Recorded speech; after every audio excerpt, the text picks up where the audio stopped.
ನಾರಾಯಣ ನಿನ್ನ ನಾಮದ ಸ್ಮರಣೆಯ ಸಾರಾಮೃತಯನ್ನ ಬಾಯಿಗೆ ಬರಲಿ. ಬಾರಂಗ ಕನಸಿನೊಳಗಲಿ ನನಸಿನೊಳಗಲಿ ಮನಸ್ಸು ಕೆಟ್ಟಿರಲಿ ಮುನಿದಿರಲಿ. ಜನಕಜಾಪತಿ ನಿನ್ನ ಅಭೀಷ್ಟದ ಸ್ಮರಣೆಯ ಅಷ್ಟಾಕ್ಷರ ಮಂತ್ರ ಜಪಿಸುವ ಹಾಗೆ ಬಾರಂಗ.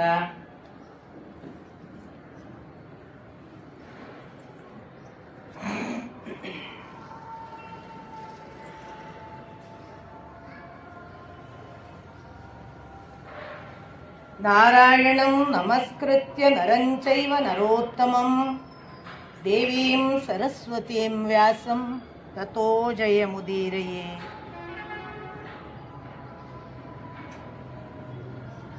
ಕೃಷ್ಣಂ ವಂದೇ ಜಗದ್ಗುರುಂ.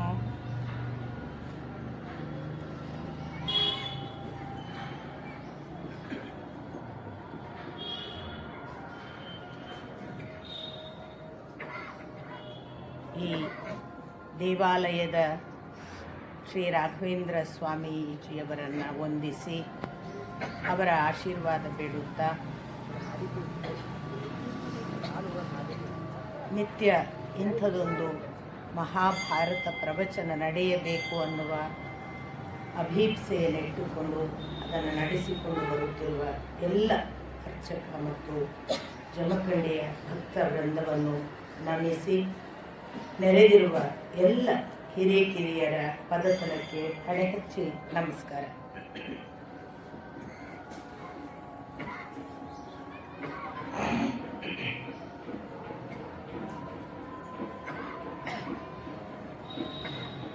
ನಿನ್ನೆ ದಿನ ನಾವು ಒಂದು ಮಹಾಭಾರತದ ಯುದ್ಧ ಪರ್ವಕ್ಕೆ ಪ್ರವೇಶ ಮಾಡಿದ್ವಿ. ಆ ಯುದ್ಧ ಪರ್ವದಲ್ಲಿ 1-2 ದಿನಗಳ ಯುದ್ಧ ಏನು ನಡೆಯಿತು ಅನ್ನೋದನ್ನು ಕೂಡ ನಾನು ಸಾಧ್ಯವಾದಷ್ಟು ಅಲ್ಲಿರುವ ವಿವರವನ್ನು ನಿಮ್ಮ ಮುಂದೆ ಪ್ರಸ್ತುತಪಡಿಸಿದ್ದೆ. ಈ ನಿರ್ದಿಷ್ಟ ಯುದ್ಧ ವಿವರವನ್ನು ಹೇಳುವಾಗ ನಾನು ನಿಮಗೆ ಹೇಳಿದೆ, ಭೀಷ್ಮಾಚಾರ್ಯರು ಹೇಳಿದ್ರು, ಅರ್ಥಸ್ಯ ದಾಸೋ ಪುರುಷೋ ಅಂತ.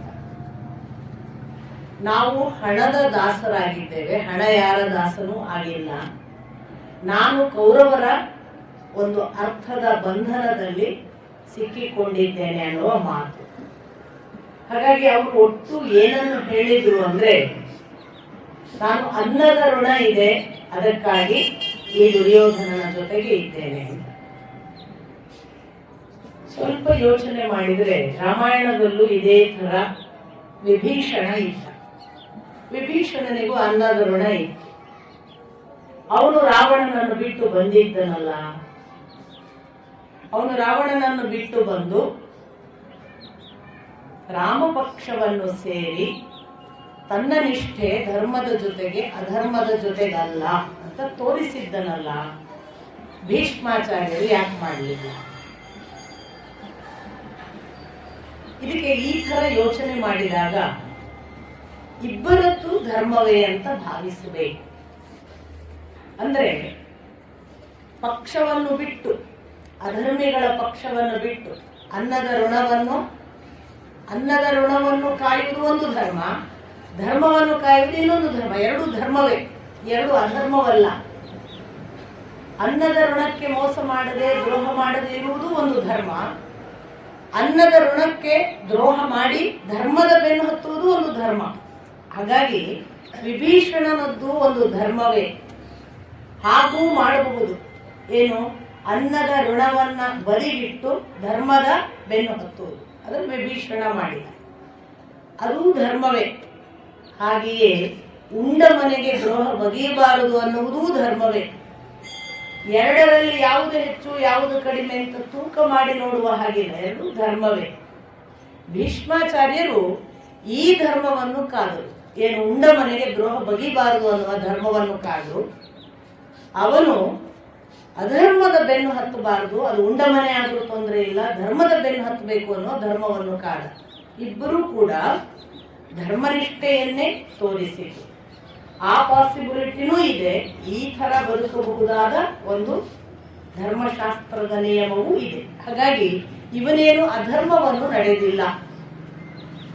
ಹಾಗಾಗಿ ನಾವು ಭೀಷ್ಮಾಚಾರ್ಯರು ವಿಭೀಷಣನ ಹಾಗೆ ಯಾಕೆ ಮಾಡಲಿಲ್ಲ, ಪಕ್ಷ ಬಿಟ್ಟು ಬರ್ಬೋದಿತ್ತಲ್ಲ ಅಂತ ವಾದ ಮಾಡುವ ಸಾಧ್ಯತೆಗಳನ್ನ ಹೆಚ್ಚು ತರ್ಕಕ್ಕಾಗಿ ಮಾಡಬೇಕಾಗುತ್ತೆ.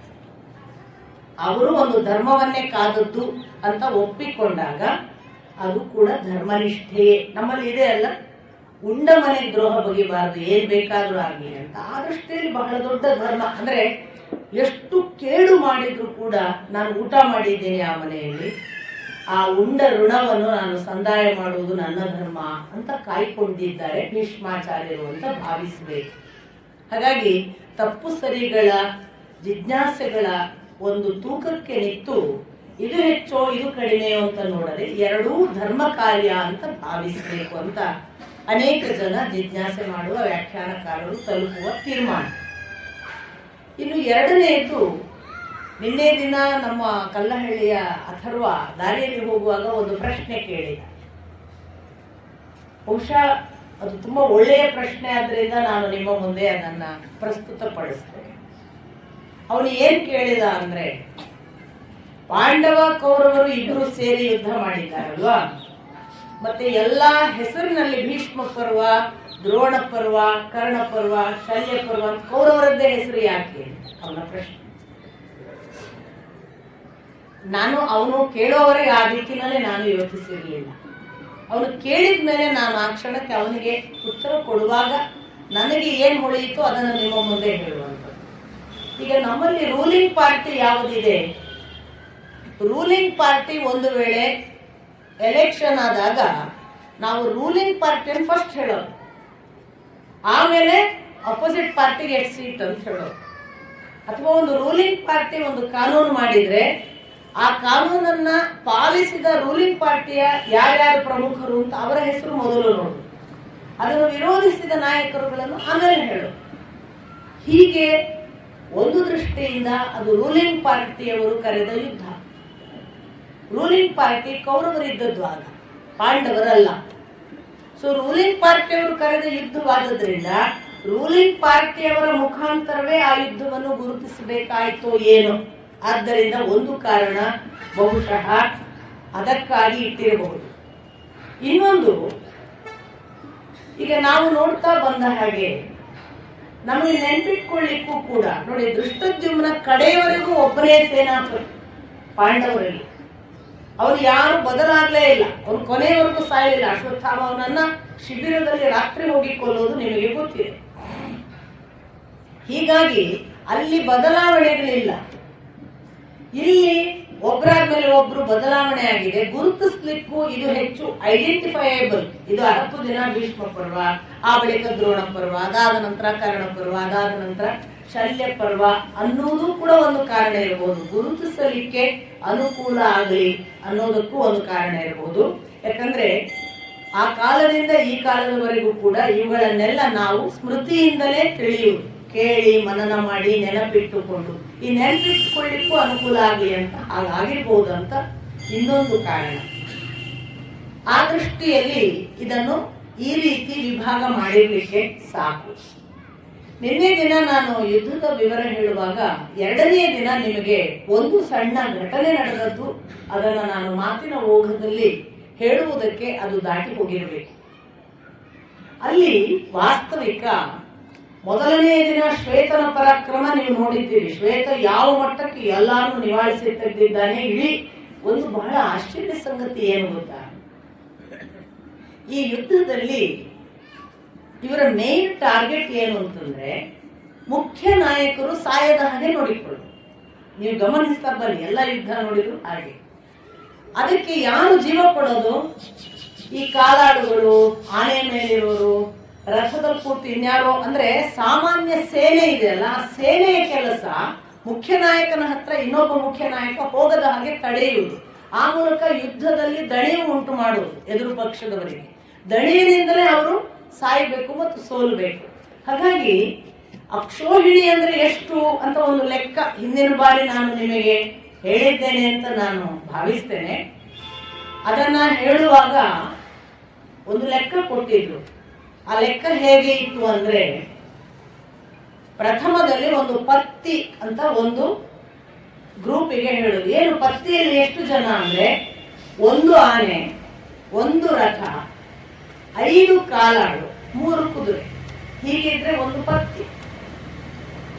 ಇದರ 3 ಪಟ್ಟು ಆದರೆ ನೆನ್ಪಿಟ್ಕೊಳ್ಬೇಕು, ಒಂದು ಆನೆ, ಒಂದು ಕುದುರೆ, ಒಂದು ರಥ, 3 ಕುದುರೆ ಮತ್ತು 5 ಕಾಲಾಳುಗಳು, ಇದು ಒಂದು ಪತ್ತಿ. ಈ ಪತ್ತಿ 3 ಪಟ್ಟಾದರೆ ಒಂದು ಸೇನಾಮುಖ. ಈ ಸೇನಾಮುಖ 3 ಪಟ್ಟಾದರೆ ಒಂದು ಗುಲ್ಮ ಅಥವಾ ಕುಲ್ಮ. ಇಂತಹ ಕುಲ್ಮ 3 ಪಟ್ಟಾದರೆ ಒಂದು ಗಣ. ಈ ಗಣ 3 ಪಟ್ಟಾದರೆ ಒಂದು ವೃತನ. ಈ ವೃತನ 3 ಪಟ್ಟಾದರೆ ಒಂದು ವಾಹಿನಿ. ಇಂತಹ ವಾಹಿನಿ 3 ಪಟ್ಟಾದರೆ ಒಂದು ಚಮು. ಈ ಚಮು 3 ಪಟ್ಟಾದರೆ ಒಂದು ಅನೇಕಿನಿ. ಇಂತಹ ಅನೇಕಿನಿ 10 ಪಟ್ಟಾದರೆ ಒಂದು ಅಕ್ಷೋಹಿಣಿ. ಆಗ ಎಷ್ಟಾಗುತ್ತೆ ಲೆಕ್ಕ ಕೊಡ್ತಾರೆ ವ್ಯಾಖ್ಯಾನಕಾರರು. 21,870 ಆನೆ, 21,870 ರಥ, 61,570 ಕುದುರೆಗಳು, 1,09,350 ಜನ ಕಾಲಾಳು. ಇದು ಒಂದು ಅಕ್ಷೋಹಿಣಿ ಇಂಟು 18 ಮಾಡಿ, ಅಲ್ಲಿ ಅಷ್ಟು ಜನ ಇತ್ತು. ಸೊ 21,870 ಆನೆ, 21,870 ಕುದುರೆ ಅಥವಾ ರಥ, 61,570 ಕುದುರೆಗಳು, ಅದರ ಜೊತೆಗೆ 1,09,350 ಕಾಲಾಳುಗಳು. ಇದು ಒಂದು ಲೆಕ್ಕ. ಇವರು ನಾನು ಹೇಳೋದು ಸೇನೆ ಅಂತ. ನಮ್ಮ ಅಪ್ಪ ಏನ್ ಹೇಳ್ತಾರೆ, ಆನೆ ಒಂದೇ ಇರಕ್ ಸಾಧ್ಯನಾ? ಆನೆಯನ್ನ ಹೊಡೆಯುವ ಮಾವುತ ಒಬ್ಬ, ಅದನ್ನ ಲೆಕ್ಕ ಹಾಕ್ಬೇಕು. 21,870 ಇಂಟು ಪುನಃ ಅವರು ಸೇರ್ಬೇಕಲ್ಲ, ಸೊ ಡಬಲ್ ಆಯ್ತು. ಕುದುರೆ ಅಥವಾ ರಥ ಅಂತ ಹೇಳಿದ್ರೆ ರಥ ಒಬ್ಬನೇ ಇರುತ್ತಾ? ಅಪ್ಪ ಹೇಳ್ತಾರೆ ರಥದಲ್ಲಿ ಒಬ್ಬ ನಡೆಸುವ ಇರಲೇಬೇಕಲ್ಲ, ಅವನ ಲೆಕ್ಕ ಹಾಕ್ಬೇಕು. ಸೊ ಇದೆಲ್ಲ ಸೇರಿ ಎಷ್ಟು ಅಂತ ಅವರು ಅದರ ಒಂದು ಸುದೀರ್ಘವಾದ ಲೆಕ್ಕವನ್ನ ಅಪ್ಪ ಕೊಡ್ತಾರೆ. ಒಂದು ಅಕ್ಷೋಹಿಣಿ ಸೇನೆ ಅಂದ್ರೆ ಎಷ್ಟು ಜನ, ಎಷ್ಟು ಲಕ್ಷ ಅಂತ ಎಲ್ಲ. ನಾನು ಯಾಕೆ ಈ ಮಾತನ್ನು ಹೇಳ್ತಿದ್ದೀನಿ ಅಂದ್ರೆ, ಈ ಜನ ಇದ್ದಾರಲ್ಲ, ಈ ರಥ, ಈ ಕುದುರೆ, ಈ ರಥದ ಮೇಲೆ ಇರುವಂತಹ ಸಾರಥಿ ಅಥವಾ ಇದರ ಆನೆಯ ಮೇಲೆ ಕೂತಂತಹ ಮಾವುತ, ಇವರೆಲ್ಲ ಯಾವುದಕ್ಕೆ ಅಂದ್ರೆ, ಮುಖ್ಯ ನಾಯಕ ಒಬ್ಬ ಇಲ್ಲಿದ್ದಾನೆ ಅನ್ಕೊಳ್ಳಿ, ಅಲ್ಲಿರೋ ನಾಯಕ ಹೊಡಿಲಿಕ್ಕೆ ಬಂದ. ಈ ಹೊಡಿಲಿಕ್ಕೆ ಬಂದಾಗ ಎದುರಿಗಿದ್ದೆಲ್ಲ ನಾಯಕನ ಹತ್ರ ಹೋಗದಂತೆ ತಡೆಯುವವರು ಇವರು. ಈಗ ನಾವು ಸೇನೆ ಅಂತ ಹೇಳುವಾಗ ಆರ್ಮಿಯಲ್ಲಿ ಕೂಡ ಮೇಜರ್, ಕರ್ನಲ್ ಇವುಗಳನ್ನೆಲ್ಲ ನೀವು ಗ್ರೇಡ್ಗಳನ್ನ ನೋಡ್ತೀರಿ. ಜನರಲ್ ತನಕ ಬರಲೇ ಇಲ್ಲ, ಮೇಜರ್ ಕರ್ನಲ್ ತನಕನೂ ಬರಲ್ಲ. ಅದಕ್ಕಿಂತಲೂ ಕೆಳಮಟ್ಟದ ಸೇನೆಯ ಆರ್ಮಿ ಆಫೀಸರ್ಸ್ ಇದ್ದಾರಲ್ಲ, ಅವರು ಫಸ್ಟ್ ಅಟ್ಯಾಕ್ ಅನ್ನ ಸ್ವೀಕರಿಸಬೇಕು, ಅವ್ರು ಎದೆ ಕೊಡ್ಬೇಕು. ಇಷ್ಟು ಜನರನ್ನು ಕೊಂದು ಮೇಲೆ ಅವ ಇಲ್ಲಿ ಬರಕ್ ಸಾಧ್ಯ ಆಗ್ಬೇಕು. ಒಂದು ವೇಳೆ ಈ ಸೇನೆ ಈಗ 11, ಆ ಕಡೆ 11 ಜನ ಇದ್ದಾರೆ ಅಕ್ಷೋಹಿಣಿ ಸೇನೆಯಲ್ಲಿ, ಈ ಕಡೆ 7 ಜನ ಇದ್ದಾರೆ, 7 ಅಕ್ಷೋಹಿಣಿ. ಒಂದು ವೇಳೆ ಒಂದು ಸೇನೆ ಸೋತಿತ್ತು ಅಂದ್ಕೊಳ್ಳಿ, ಈಗ ಮಗಧರು ಬಂದರು, ಮಗಧರನ್ನು ಕೊಂದ್ರು ಪಾಂಡವರನ್ನು ತಂದ್ಕೊಳ್ಳೋಣ. ಕಲಿಂಗರು ಇರ್ತಾರೆ, ಕಲಿಂಗರು ಹೋದ್ರು ಅಂತ ಇಟ್ಕೊಳ್ಳೋಣ, ತ್ರಿಗರ್ತರು ಬರ್ತಾರೆ, ತ್ರಿಗರ್ತರು ಹೋದ್ರು ಅಂತ ಇಟ್ಕೊಳ್ಳೋಣ. ಹೀಗೆ ಅವರು ತುಕುಡಿ, ಸೇನೆಯ ತುಕುಡಿಗಳು ಅಂತ ನಾವು ಓದ್ತೇವೆ ನೋಡಿ, ಒಂದೊಂದೊಂದೊಂದು ತುಕುಡಿಗಳ ಹಾಗೆ ಬಂದು ಮೂಲ ನಾಯಕ ಆ ಇನ್ನೊಬ್ಬ ನಾಯಕನಿಗೆ ಎದುರು ಬದರ ಆಗದ ಹಾಗೆ ನೋಡಿಕೊಳ್ಳೋದು ಈ ಸೇನೆಯ ಕೆಲಸ. ಈ ಸೇನೆ ಈ ರೀತಿ ಕೆಲಸ ಮಾಡುವಾಗ ನೀವು ಗಮನಿಸಿದ್ರಿ, ಶ್ವೇತಕುಮಾರ ಸೇನೆ ನಾಶ ಮಾಡುವುದರಲ್ಲಿ ಪ್ರಬಲ ಪಾತ್ರ ವಹಿಸಿದ ಪ್ರಥಮ ದಿನ.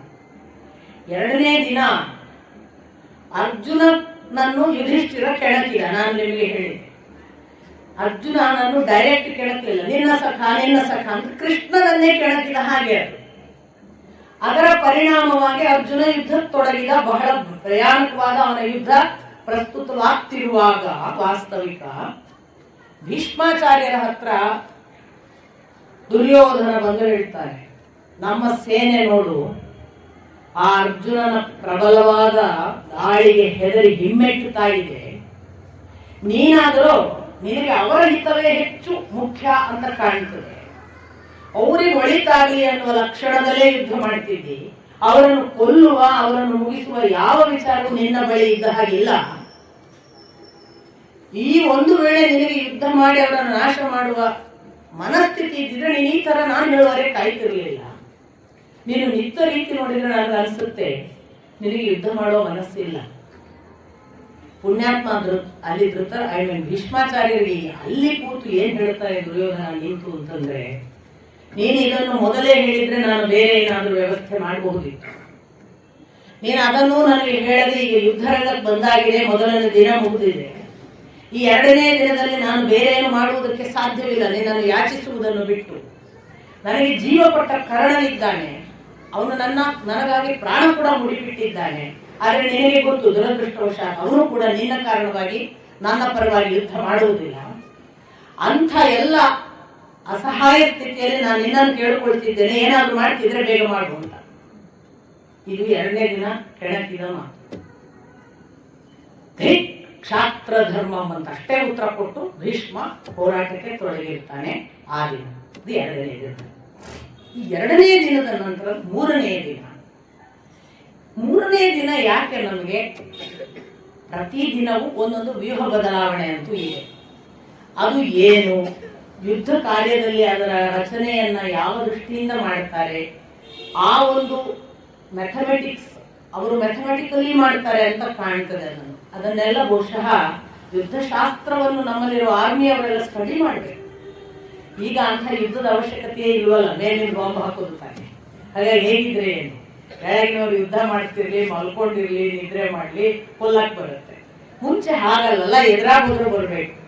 ಅವಾಗ ಹೇಗ್ ಬರ್ತಿದ್ರು ನೋಡಿ. ಮೂರನೇ ದಿನದ ಮಂಡಲ ಅಥವಾ ವ್ಯೂಹ, ಧೃತರಾಷ್ಟ್ರ ಪಾತ್ರದ ಯಾವ ದುರ್ಯೋಧನಾದಿಗಳಿದ್ದಾರೆ ಅವರು ಮಾಡಿದ ಯುದ್ಧ ವ್ಯೂಹವನ್ನು ಭೀಷ್ಮ ಹೆಂಗ ರಚಿಸಿದ್ದ ಅಂದ್ರೆ ಗರುಡ ವ್ಯೂಹ ಅಂತ ಹೆಸರು ಕೊಡ್ತಾರೆ. ಬಹುತೇಕ ಎಲ್ಲ ವ್ಯೂಹಗಳಿಗೆ ಒಂದೋ ಪ್ರಾಣಿ ಇಲ್ಲ ಪಕ್ಷಿಯ ಹೆಸರು.